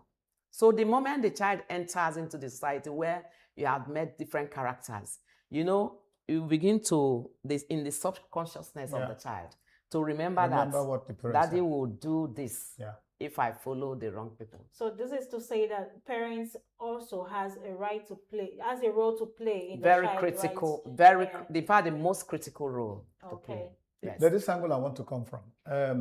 These days we hear often of child abuse. Yeah. Can a parent abuse his child? And then what amounts to child abuse according to a child rights law? A parent can abuse child, though. You know, the law provides also that one of the serious pillars when you bring them down, that you must hear the views of the child. You must hear the views of the child, no matter how nonsensical the views are, even if they don't mean anything to you, but you must hear the views of the child. And when that happens, you know, all the laws, the rights of the child that are provided, those laws, the rights the children have, are subject to the parental control. Okay. So that whatever the child wants to do, like right to religion and all that, right, all the rights that the child has, they're subject to the parents' control. You don't just decide that, oh, this is what I want to do. The parents have a right to control, To guide. and guide. Yes. So Okay. No, she has not handled the aspect of what amounts to abuse, because Now- we hear child abuse. you know that apart from the biological children, Yeah. so many people also taking children into their homes. Okay. To say that so many times they take those children from the poor and they will promise heaven and earth. For example, if you take a child from outside Delta State or from any community anywhere, very rural community, and say, I will train your child, I will do this, I will provide everything that the child needs. And you come now and put the child in a government model primary school or government model secondary school. That is the staff school owned by or Ministry of Women Affairs, Yes. or Uziwe, or any of the primary schools in Delta State. I'm talking about my local government now. Are you now going to tell the parents that you actually put the child in school? Because it's the state that is taking care of the child. Yes. All that you have done is to make a uniform, maybe provide some books. Okay. But you are not paying school fees because you see them, I'm the one putting them in school. It is the state that is taking care of over 80% of all the child needs. Now, when the child is in your home and you do not even allow the child to rest, the child will wash your children's clothes, the child will cook your food and your husband's food. When there's a mistake, you can even use your Gary toner to hit the child's head. The emotional abuse, talking to the child the way you want, these are infringement on the rights of the child. These are violations. And then when you have your own children and you think that they are gods, they are good, nobody can touch them, they can't do anything, you're also abusing their rights. Okay. Because the law provides that the child has a role to play. He must do the work at home, all those chores. Yes, he must do a lot of things. He must have respect for elders. When you do not teach your children to do that, You're abusing them. you're abusing them. Those are abuse. And then, but the abuse come particularly when those children are not yours. And Delta State Child's Right Law frowns at it. And that's why the states had gone extra miles to make sure that the family court is functional. So that when such things happen, of course, if you go there, 2 years is the least they can give. You need to go to the correctional center to learn how to manage children. Oh, wow. Yes. Okay, let's look at the educational sector. Do you think the school in particular has a role to play in the protection of child rights? Oh, certainly. You know that God has finished with creation and handed over the balance to parents and teachers. Okay. That's why both of us will have, 3 of us have children, and then maybe we'll have 2, and then we'll be at home. They say, don't touch this phone. No. You go and touch it. Bishop will beat the child. Me, I will beat. I will shout from morning till night. Okay. Now, because we are not teachers. Then when that child goes to school, the same offense, those things we are shouting at home, the same thing the child does before a teacher. And the teacher knows how to manage the character of the child. Okay. So the teacher has helped so much to mold the formation of the character of a child. Okay. The children came to us because God gave them to us. And our role is to make sure we do the right thing, train them the way they should go. But the teacher has a lot of quality, values that he adds to the life of the child. So when the child, who is not talking before, comes home and, I always give it as an example. If it's if for apple, the way you'll be saying it, you will not hear. Yes. And then you'll be saying, you are making noise. Why are you doing this? Keep quiet. Keep quiet. The younger one, the elder one will say, Mommy, no. He's saying A for apple, B for ball. Then you say, hey, I didn't know that's what he's saying. Okay. So that's the work of the teacher. And of course, you will agree with me that 3 of us were children. Yes. And we passed Sure. through the primary school, especially the primary school children, different levels at of different school. times. Different And levels of today, the teacher made us, apart from the training we had in our family, through our parents, the teacher brought Had a out great input. the best in us. Yes. So the teacher is the representative of Jesus Christ. Oh, wow. All right, Beautiful. that is where we're going to end this very beautiful, exciting conversation on the child's rights law. We're talking about how that the parents, the teachers, the government, we all have a duty to raise children that will become a generation of excellence and impact in society. It's on that note we want to thank Honorable Barrister Bridget Anyafulu for being with us. Thank you. Thank you for the insights into law and the upbringing of the child. Well, success. Thank you very much, Ma. It's a Thank pleasure you. having you in the studio this morning. My I pleasure. hope to see more of you. That's fine. And this is Morning Dew. Keep watching. All right, keep staying with us.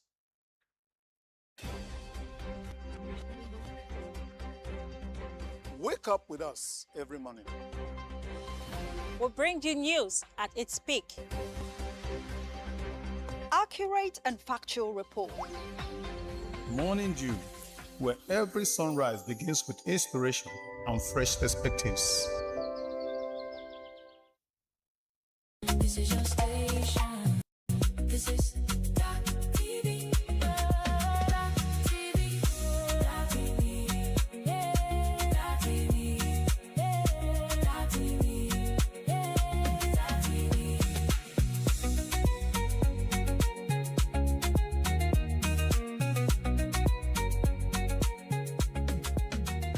Dot TV, the heart of the matter.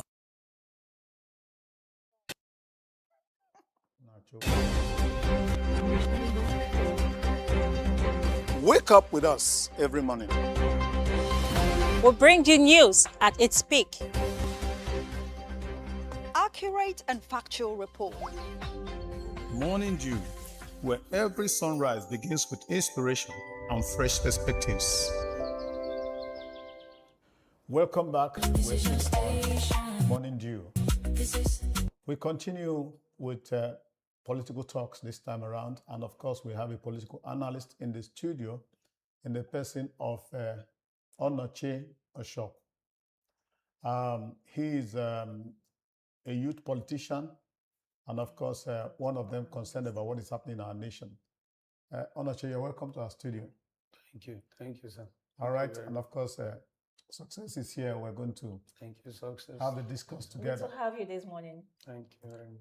All right, in a nutshell, as a young man, that's what I think you are. So that you don't get offended. No. Looking at our political climate as it stands, we have advanced since 1999. That's a long time. I remember we have been using nascent democracy, but now that expression has faded away. Perhaps how we have matured is indicated. Now, how do you capture our political evolvement since 1999? Well, I think everything, especially politics, Yes. as for democracy, it grows. It has to be processed. It has to be. I think the oldest democracy in the world, we know them, we know the countries. And for me, Nigeria, I don't think we are growing badly. Okay. We're growing just by piece. It's just the only thing that is lacking as of today is the leadership. That's one of the issues. But by the time we are getting the leadership right, I think our democracy will grow further. But for today, we are growing bit by I will bit. interrupt you there. When you talk about leadership, the problem is with the leadership. And the leadership are the politicians. So and we're talking about our democracy growing. They are the practitioners of our democracy. So who do you call leaders now? If those who practice the who politic through our democracy go into office, they become leaders, is that not so? So how can they not become problem to the system that brought them to the place? You have to be clear there. When you're talking about leadership, it's not only politicians. I don't think we narrow it down. Basically, every time we narrow it down to only politics. No. Okay. Even office here, people show leadership. Okay. Even at the motor park, people show leadership. Okay. In the farm self, All right. people show leadership. Somebody has to take responsibility, make the right decision, make the right calls. That's where the leadership comes from. If by the time we are getting it well, you are supposed to make good judgment of whom will vote, who is voted, and who will be voted for. Those are the place we expected us as a nation to make the right calls in our churches, in our office, everywhere. The right decision, who represent us well. Even here in this office, if you are going to have somebody to represent you somewhere, here definitely you know the person that will represent us well from here. Okay. So what are the ways you can pinpoint that our politics, because you said we have grown, what are the ways or what are the indicators of our growth politically or democratically? Well, first of all, we came in from military era. Now we are assuming democracy. Like I said, we are growing. People are now interested in who becomes who, who they elect. I can say since I've been involved in, let's say, Delta politics for quite a while, and each time you see progress, I think one of the biggest progress we made so far is 2023. Yeah. Yes, we have a large number of people who are not yet voting. In Nigeria, with the population, we have about 200 and I think that's 230 or 200. They are about in population, and about 20 million or 25 million people vote. Okay. That's poor.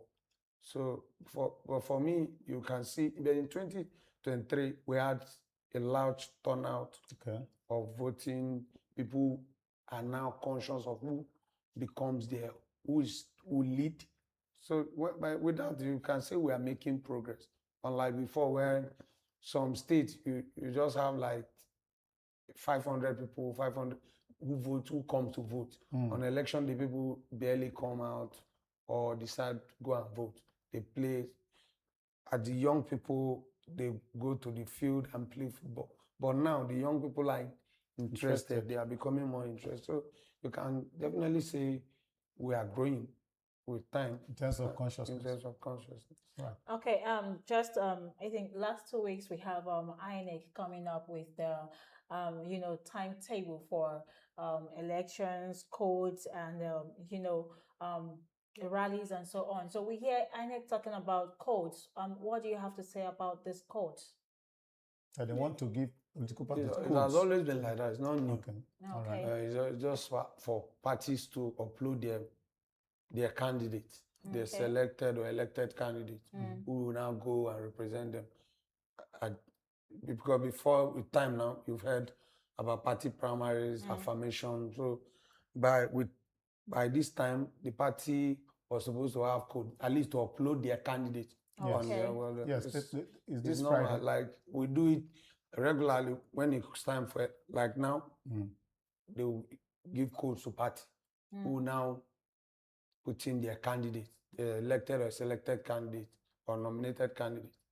By the time they are now uploaded, people will know this is a candidate representing this party at this position or that position. Also, it's normal. With Okay. time, even after now, when it comes to party agents too, they give code to party to upload. All right. One of the things, looking at the timetable, the INEC timetable holistically, you find that there's a little differential from what we had in 2023 and now. For instance, let's look at this. Presidential election is holding. And then about 3 weeks or a month later, before the governorship election. It was not so in 2023. 2023 was supposed this to be a weekend. week. The next weekend, we had this. So how do you look at that? Why do you think INEC came up with that Time frame? The differential in time? Well, I think that for me, that was not the best we could have.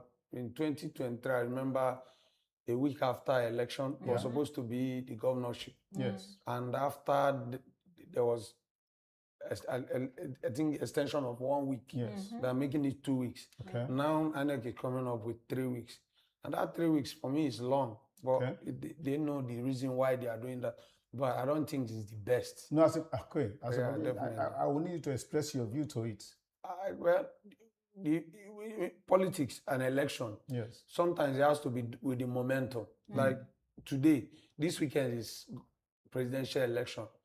If after the election and a certain candidate emerge, maybe not to the best interest of some people, yes, it will find out that it will discourage some people from even participating in further next election. In the next election. And within that 3 weeks, if you like the last 2023, I remember some people who came for the general election, and after the election waited an extension when they extended it to 2 weeks, and they made an announcement of the candidate. Some people who were not, they didn't buy to the candidate that was announced. Yes. They decided they are not they become even participating. apathetical. They just left. So you see then the voting strength will reduce automatically from the number that voted in the first election. The next one, you just find few people who are not interested in even coming to the field to vote again. Okay, so this brings us to this question. We see the Ekiti gubernatorial election, which is a governorship election, done, I think, over the weekend. And just after the elections, results have been collected and announced, and the winner was pronounced within few, should I say days? Let's say a day. Let's say within a day. What is now different from the presidential election that we cannot get results collected and announced in the space of, let's say, 2 days, given that 3 weeks duration of time? Well, that's to INEC. I don't think they did Ekiti election. You know, off cycle. I can say it's off cycle election. Okay. It's always winner takes all. Okay. Especially the ruling party. We muscle them. That's what you see there. They do everything. Yes, you can say the opposition, even in that Ekiti election, the opposition didn't do quite well, because if you see how do you mean they didn't campaign well, or they didn't do well? They had a lot of distraction. Party, you can see it party affairs. Who is in charge of each party? Okay. Even the two parties that participated. I think the PDP and the ADC. They are even in factions. Yes. As we speak. Yes. They are even in factions. As at the election, they were in factions. They were in faction. So that will reduce this pace that each candidate will bring out their best, or the people or the party will bring out their best. Because you don't know, even when you elect from your party, and the next day a court comes in from the court and say your fashion is not the right fashion, that means the next person that never participated in that election has won, because his fashion were supposed to. And remember, it is the party that goes for the election, not individual. Not the individual. That means automatically that person that didn't work for it has just won automatically. Yeah. Yes. Talking about intra-party squabbles, recently there was an attempt to delist some of the register some of the parties because of this. How much do you think we have been able to mature in terms of internal democracy of parties? That's one of our biggest challenge for today in Nigeria. Our internal democracy it also happens to be, sometimes some of us don't call it, I don't believe there is party for now. The only thing I believe is always about the leadership who controls everything once he's elected. Take, for example, your elected president today is in charge of the party. Okay. He becomes The automatic all in all. all and all. So you hardly find that party supremacy is no longer there. It's not just there. So how does it translate to our maturity if we cannot achieve internal party democracy, where we follow procedures to bring out our candidates and ensure that the best? Because what you're talking about now is that there is this level of imposition of candidates by the so-called principal. How does that make our democracy mature? Not just imposition, it's just the control of the party. Okay. Like, you can see, if you're not in power, if a party is not in power, the presidential candidate, or let me say the candidates in that party, has little or no power. Let me take back for example. In 2023, the likes of it will be contested under Labour Party. And after the election, it was supposed to be that the party now have tried to have some kind of Congress, bringing in new leadership to manage the affairs of the party.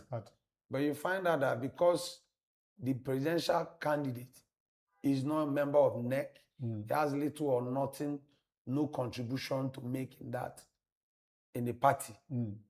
Even when the National Working Committee meeting is called, he can't be there. So the chairman, or who takes charge of the party, just controls everything that happens in the party. Such weakens the party, not the people.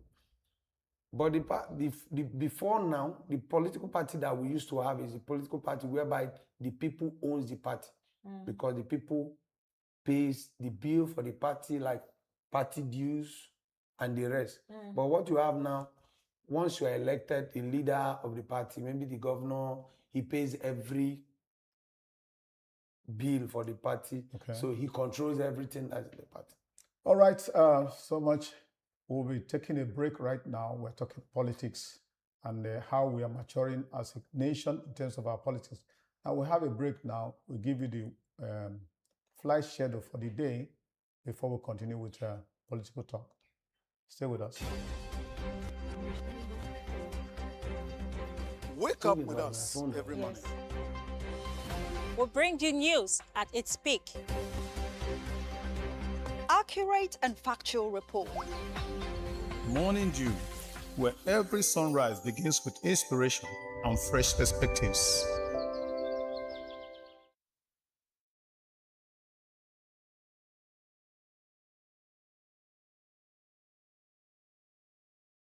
This is your station. This is Dott TV. Dott TV. Dott TV. Dott TV. Dott TV. Dott TV.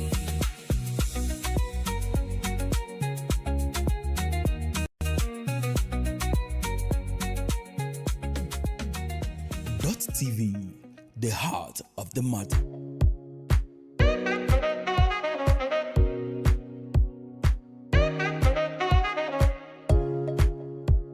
We impose extra burden on the masses. I feel your pain. Only humility will lead us to unity, and unity will lead us to peace. Go to the market and sell your products.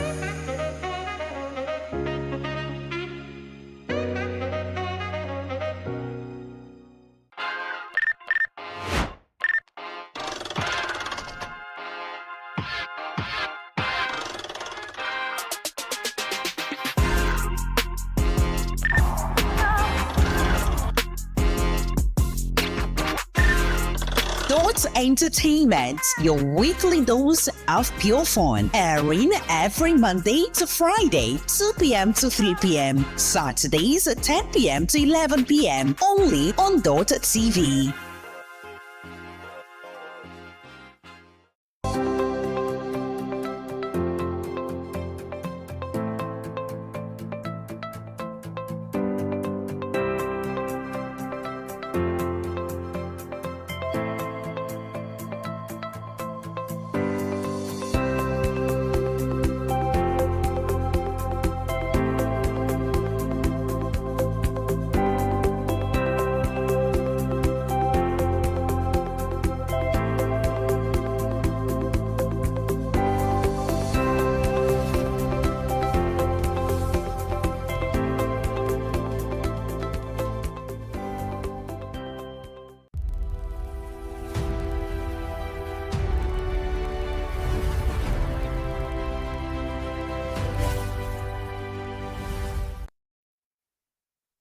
This is your station.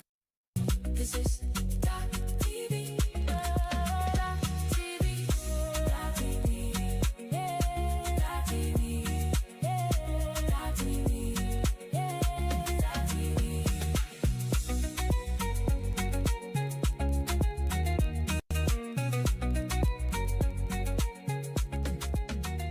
Dot TV, the heart of the matter.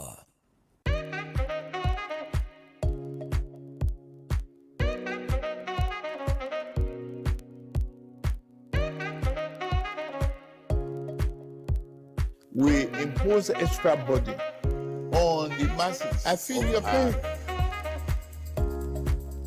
Only humility will lead us to unity, and unity will lead us to peace.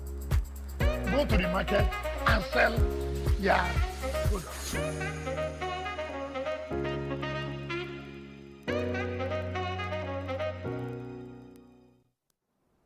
Hello, viewer out there. You're welcome to.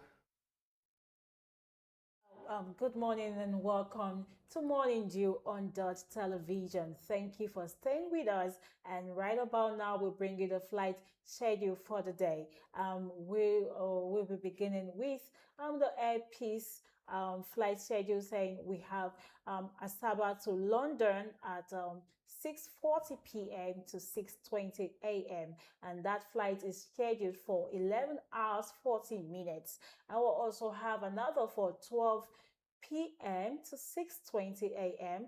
This one is scheduled for 18 hours 10 minutes, and we'll also have for 7:30 a.m. To 6:20 a.m., which is 22 hours 50 minutes. Now we're having London to Asaba still for Air Peace, 11:10 a.m. to 8:10 a.m. That is for 23 hours 20 minutes. We'll have 11:10 a.m. as well to 2:40 p.m. So this one is scheduled for 27 hours 30 minutes. We're also having 11:10 a.m. to 6 p.m. This one is scheduled for 30 hours 50 minutes. And we'll have Lagos to Warri, Air Peace Lagos to Warri for 7:50 a.m. to 8:50 a.m. And we'll also have for Lagos to Warri for 2:15 p.m. to 3:15 p.m. Then Warri to Lagos will have 3:45 p.m. to 4:45 p.m. Same Warri to Lagos Air Peace, we have 12:30 p.m. to 1:30 p.m. Then for Abuja to Warri, we have 2 p.m. to 3 p.m. Warri Abuja will have 9:30 a.m. to 10:30 a.m. Then Asaba to Warri, we have 8:50 a.m. to 9:50 a.m. Also, Asaba to Warri, we have 3:20 p.m. to 4:20 p.m. Abuja to Asaba, we'll have 10:30 a.m. to 11:30 a.m. Same Abuja to Asaba, another flight for the day is 5 p.m. to 6 p.m. Lagos to Asaba, we have the 7 a.m. to 8 a.m. Same Lagos to Asaba, we have 1:40 p.m. to 2:40 p.m. Same Lagos to Asaba, 5 p.m. to 6 p.m. For Asaba to Lagos, same airpiece, Asaba to Lagos. For the day, we have 10 p.m. to 1:15 p.m., 7:30 a.m. to 8:30 a.m. And lastly, we have 6:40 p.m. to 7:40 p.m. United Nigeria Airlines having Abuja to Asaba for 7 a.m. to 8 a.m. Asaba, Abuja, we have 11:30 a.m. to 12:30 p.m. Lagos, Asaba, we have 10:20 a.m. Wake up with us every morning. We'll bring you news at its peak. Accurate and factual report.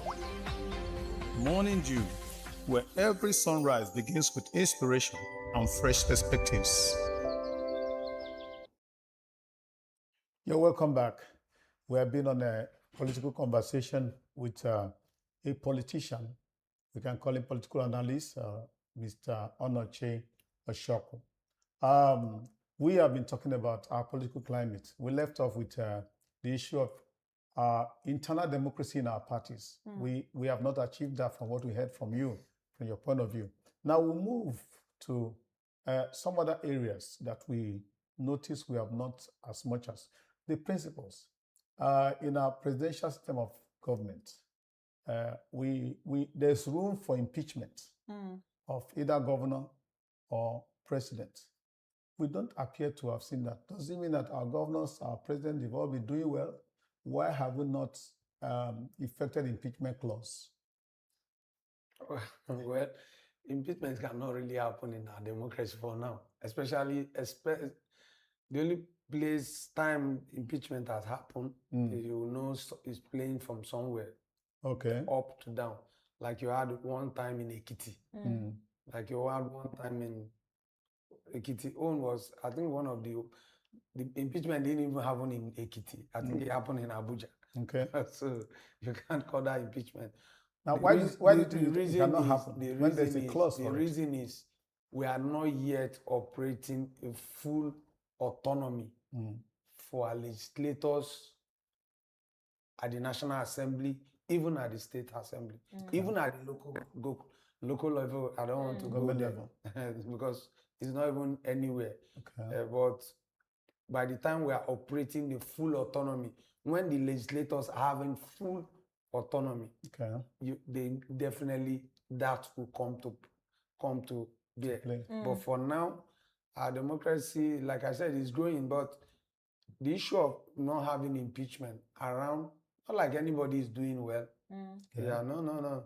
The fact remains that he's that paid the pipe to every legislator, both at the national, at the state level, depends on this man at the head of the affair to operate.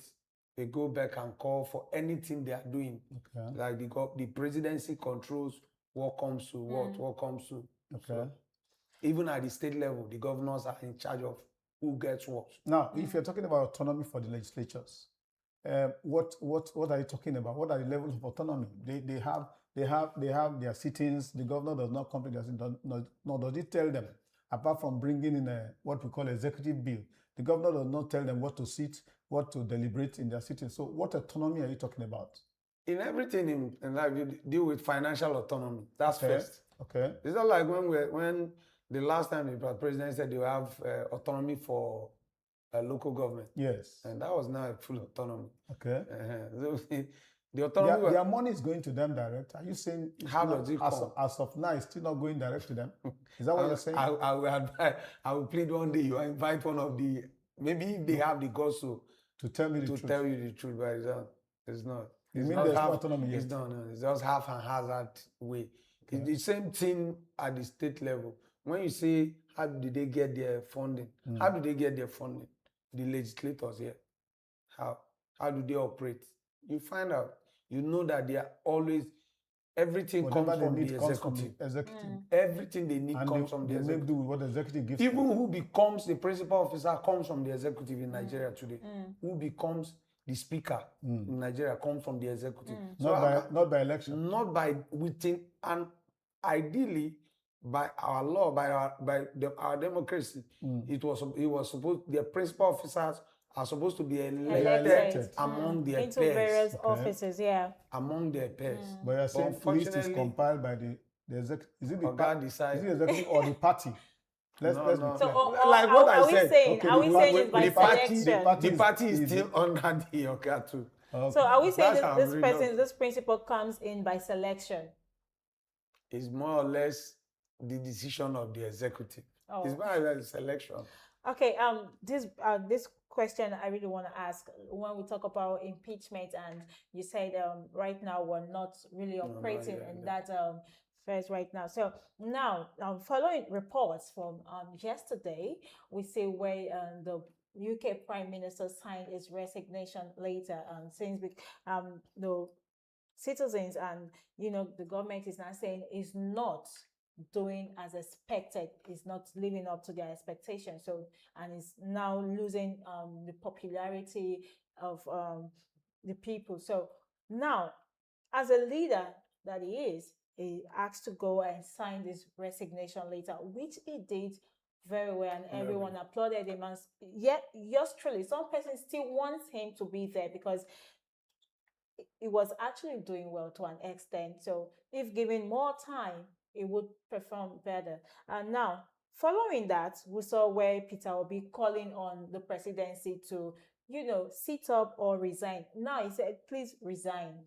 Now he is a candidate, a presidential candidate, asking the sitting president to resign.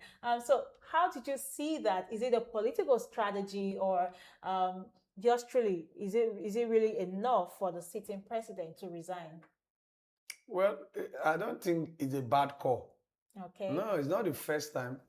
Such call has also one time came from the president, the serving president, in 2014. Okay. Serving as current president called the then Mr. President Goodluck Jonathan that in this area you are failing. Our security you're failing, our economy you're failing. Please, resign. So I don't think it's a bad call. I saw the response from the presidency. Well, it's expected. They will definitely, but he made the right call. I don't think it's politics. Are we doing well in terms of insecurity? Is it better now than 2014 when Mr. President made that call? Is our economy doing better now than when Mr. President made that call? So I don't think it's a bad call. Okay, as at that time he made that call, and as at that time we're not doing badly as this. Our economy.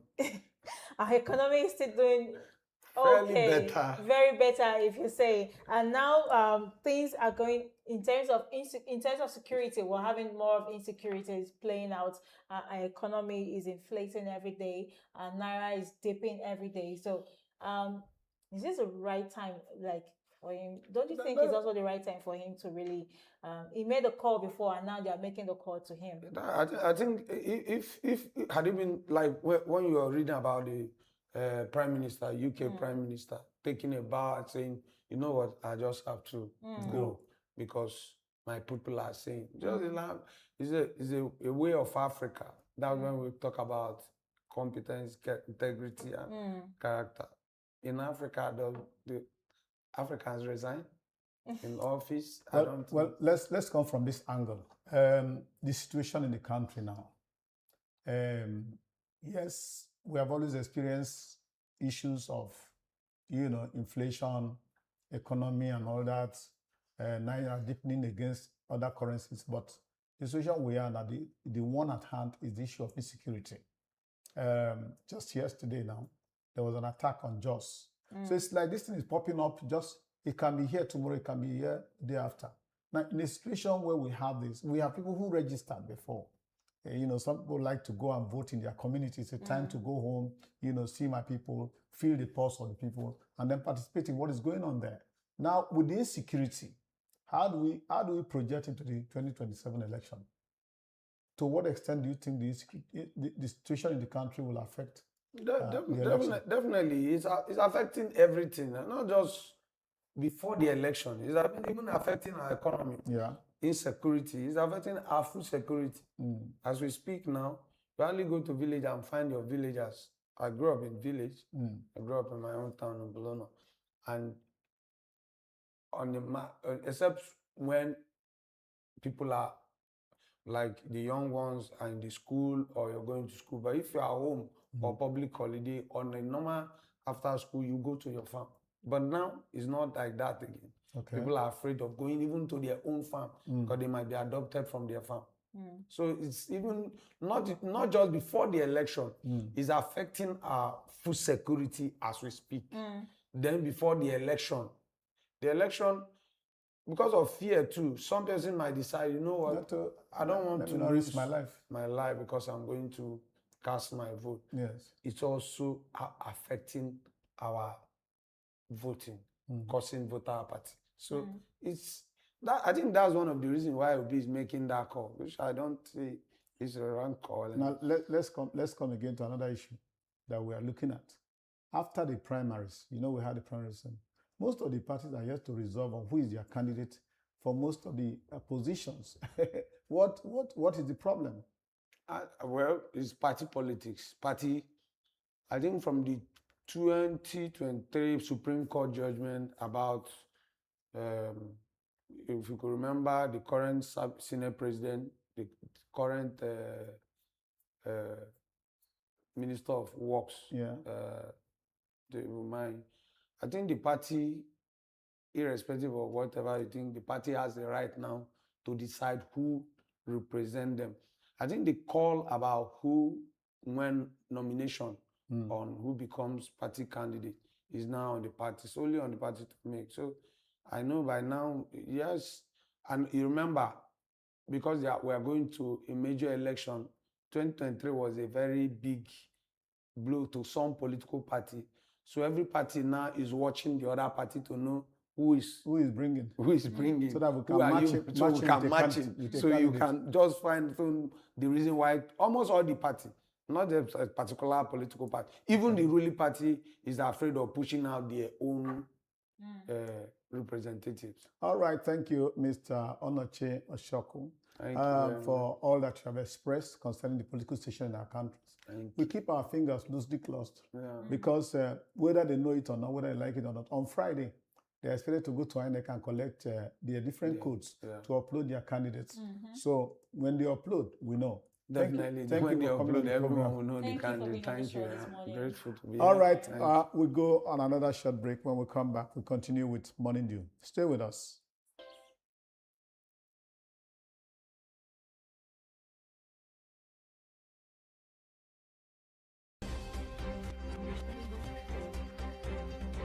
Wake up with us every morning.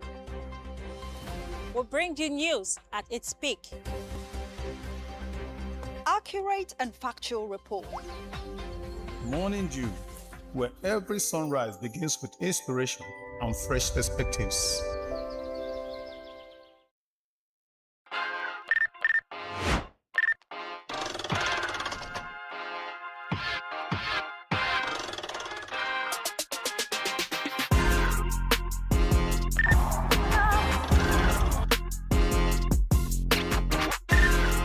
Dott Entertainment, your weekly dose of pure fun, airing every Monday to Friday, 2 p.m. to 3 p.m. Saturdays, 10 p.m. to 11 p.m. Only on Dott TV.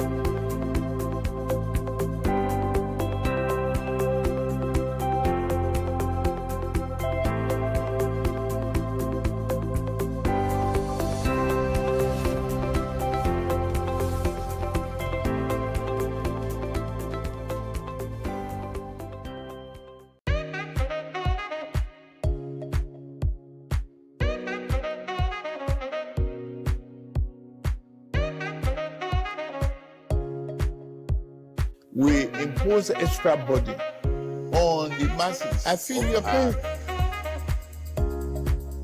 Only humility will lead us to unity, and unity will lead us to peace. Go to the market and sell your products.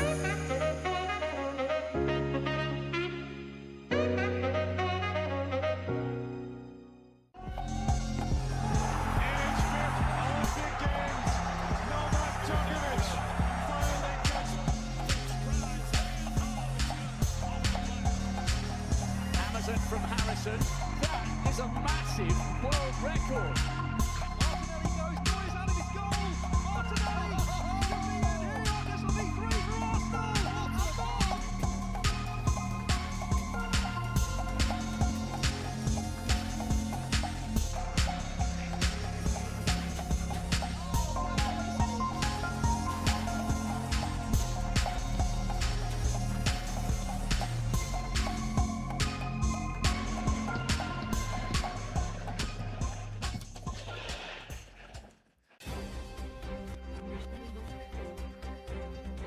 Wake up with us every morning.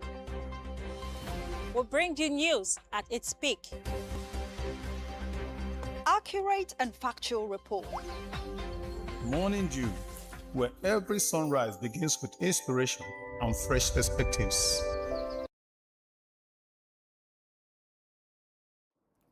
Yeah, welcome back. Thank you for staying with us. Up next, we are going to Right now. Louisa Asidi to unpack what is in the business crates. Louisa, you're welcome to the studio. Thank you for the awesome welcome. Okay. Louisa, good to see you. Oh, good to see What you are too. you looking? Just beautiful this morning. It's God's work, I guess. And charming. Oh yeah, thank you so much. So on to the business news. Some good news this morning. Petrol is getting cheaper in parts of Nigeria. Filling stations in Lagos and Ogun State have cut the price to an average of 1,205 naira a litre. That is down from the national average of 1,532 naira recorded in April this year. The change began at the top of the supply chain. Last week, the Dangote refinery cut the price it charges marketers at the depot by 75 naira a litre, bringing it down to 1,175 naira. Once the depot price dropped, filling stations followed. Behind this drop is the price of crude oil on the world market. Crude had climbed to around $120 a barrel during the recent conflict involving the United States and Iran. After the peace deal, crude fell back to about $80. The Dangote Group said the refinery is still working through crude they bought when prices were high, but the group projects the pump price could fall as low as 900 naira once that expensive stock clears. The cost of diesel is also easing. The refinery has cut diesel by 100 naira to 100,500 naira a litre. That is its second diesel cut in a single week. Whether these cuts hold will depend on the direction of crude oil prices and on how fast the cheaper stock reaches the tanks. The federal government is working to reduce the price of cement. The Minister of Works, David Umai, has called on cement manufacturers to bring down their prices and says formal talks with them will begin on the 1st of July. The minister spoke in Lagos at the unveiling of a new name for one of the country's biggest cement makers. Laraj Africa has rebranded as HBM following a $1 billion takeover group by the Chinese group Hashin. The minister said the high cost of cement is putting pressure on government road and bridge projects. He said contractors want their contracts revised upward to cover the rising cost of cement and that it is the manufacturers, not the government, who should bring costs down. He linked the pressure to the administration's infrastructural projects, including the Lagos-Calabar Coastal Highway. He urged cement makers to expand production to meet the growing demand. For now, this is a call, not a regulation. Cement prices in Nigeria are shaped by energy costs, foreign exchange on imported inputs, and very large producers. When the talks can change, it will become clearer once the government and the manufacturers sit down for this discussion in July. But beyond cement, there is another pressure putting price pressure on the Nigerian households. Ginger has become one of the hardest things to afford in the market this season. Traders in Lagos say a bag of dried ginger that sold for about 180,000 naira before the disease outbreak of 2023 now costs for as much as 600,000 naira. A paint bucket now sells for between 40,000 and 46,000 naira, while a single small piece of ginger could cost about 500 naira. Traders blame three things: insecurity in the farming states, less ginger reaching the market, and the higher cost of transport from the north. Behind the scarcity is a deeper problem. A disease outbreak in 2023 damaged ginger farms across Kaduna and Kano. A bag of ginger seed for planting now costs around 550,000 naira. So even farmers who survive the blight struggle to afford to plant again. That keeps the next harvest small and keeps the prices high. The damage behind all this was severe. The 2023 outbreak destroyed more than 2,500 hectares of farmland, with losses estimated at around 12 billion naira, most of it in Kaduna State, which grows over 70% of Nigeria's ginger. This matters beyond the kitchen. Nigeria is the world's second largest ginger producer, and ginger exports earn foreign exchange from buyers in India, the Netherlands, Saudi Arabia, and China. When harvest collapsed, exports fell by 74% in 9 months, from about $24 billion naira down to 6 billion naira, according to the National Bureau of Statistics. Now the government is responding. The National Agricultural Development Fund, working with the Root Crops Institute in Umudike, has launched a recovery program worth about 1.6 billion naira. It aims to support around 5,000 farmers across Kaduna, Plateau, Nasarawa, and the Federal Capital Territory. It will supply disease-free ginger seeds and rebuild their farming system from the ground up. Whether farmers can get back to their farmlands before the next planting season will determine whether ginger prices ease before the end of the year. Yeah, so good to hear from you. Thank I you. think I had more of cherry news in today's business news, especially as it pertains to our source of energy. Yes, The downsizing of the price of petrol and diesel. That's good news for us. Yes. Now, I want to ask, ginger. What are the uses of ginger? Oh wow. Ginger can be used for a lot of things. Do you buy ginger at home? I do, and it's quite expensive right now. Yes.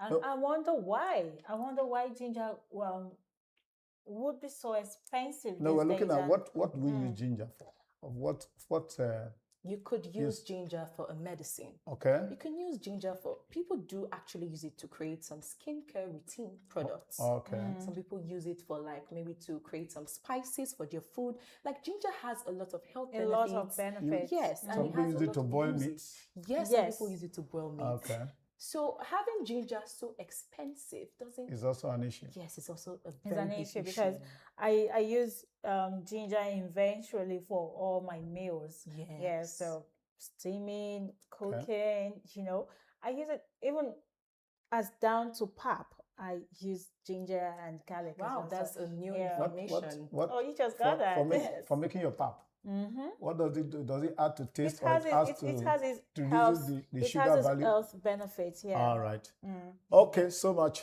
for the health benefits of ginger and, of course, what we unpacked in our business crate this morning. Thank you, Luisa, for coming. Oh, thank you And so then, much of course, for inviting me. viewer, stay tuned. We're here for you. We'll continue after the break. This is your station. This is Dot TV. Dot TV. Dot TV. Yeah. Dot TV. Yeah. Dot TV. Yeah. Dot TV.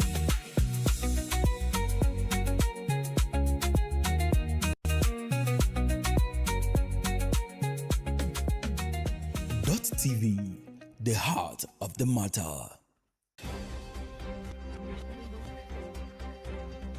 Wake up with us every morning. We'll bring you news at its peak. Accurate and factual report. Morning Dew, where every sunrise begins with inspiration and fresh perspectives.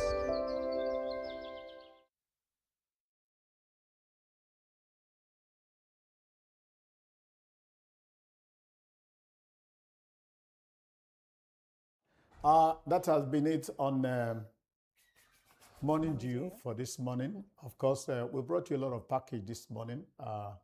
First, we started with the news update where we told you about a woman Islamic preacher who was burned to death because she was suspected of involving in kidnapping of children.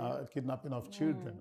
Now we know that kidnapping, even in Islamic laws, is punishable by imprisonment and all that. She was actually like the leaders in the community identify her to be a good person and she's innocent of the accusation. So why do the angry mob still go ahead with whatever you're saying is speculation because the report is that the woman is dead. They killed her. Right now, so yes, whatever is their reason. She was burnt in broad daylight, and that's a huge one on jungle justice. Very barbaric. Yes, which the federal government has to look into this issue of jungle justice. Jungle justice.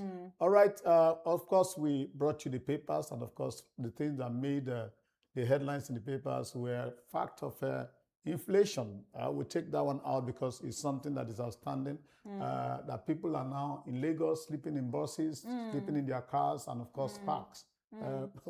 House rent talked about that because of the cost of housing. rentage. Because of house rentage, and these days, even the I don't want to use the word even the what are they called now? Agents. Yeah.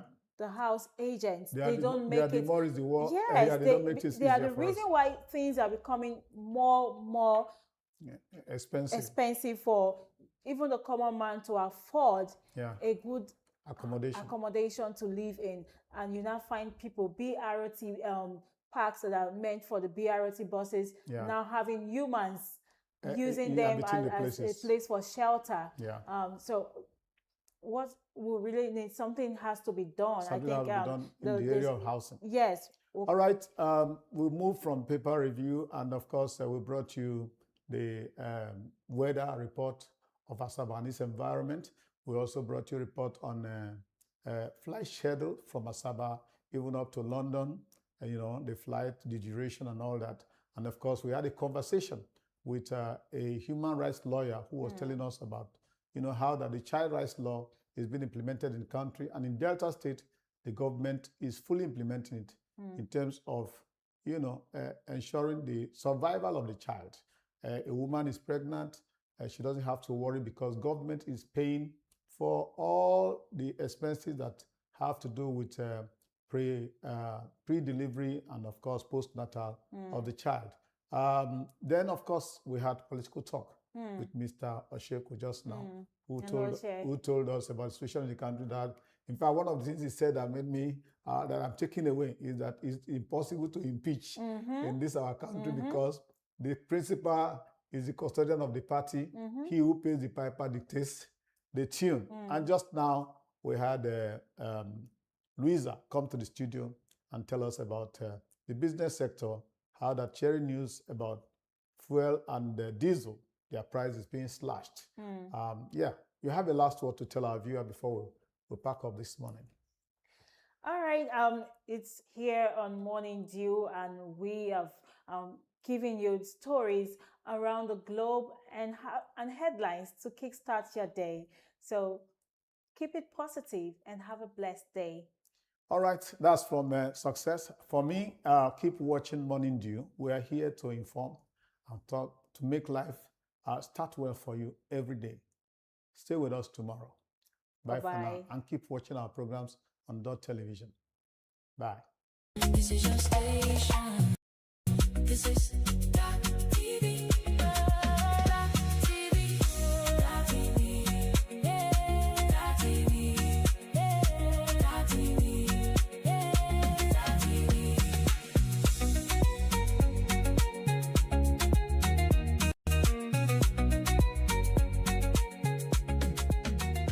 Dott TV, the heart of the matter.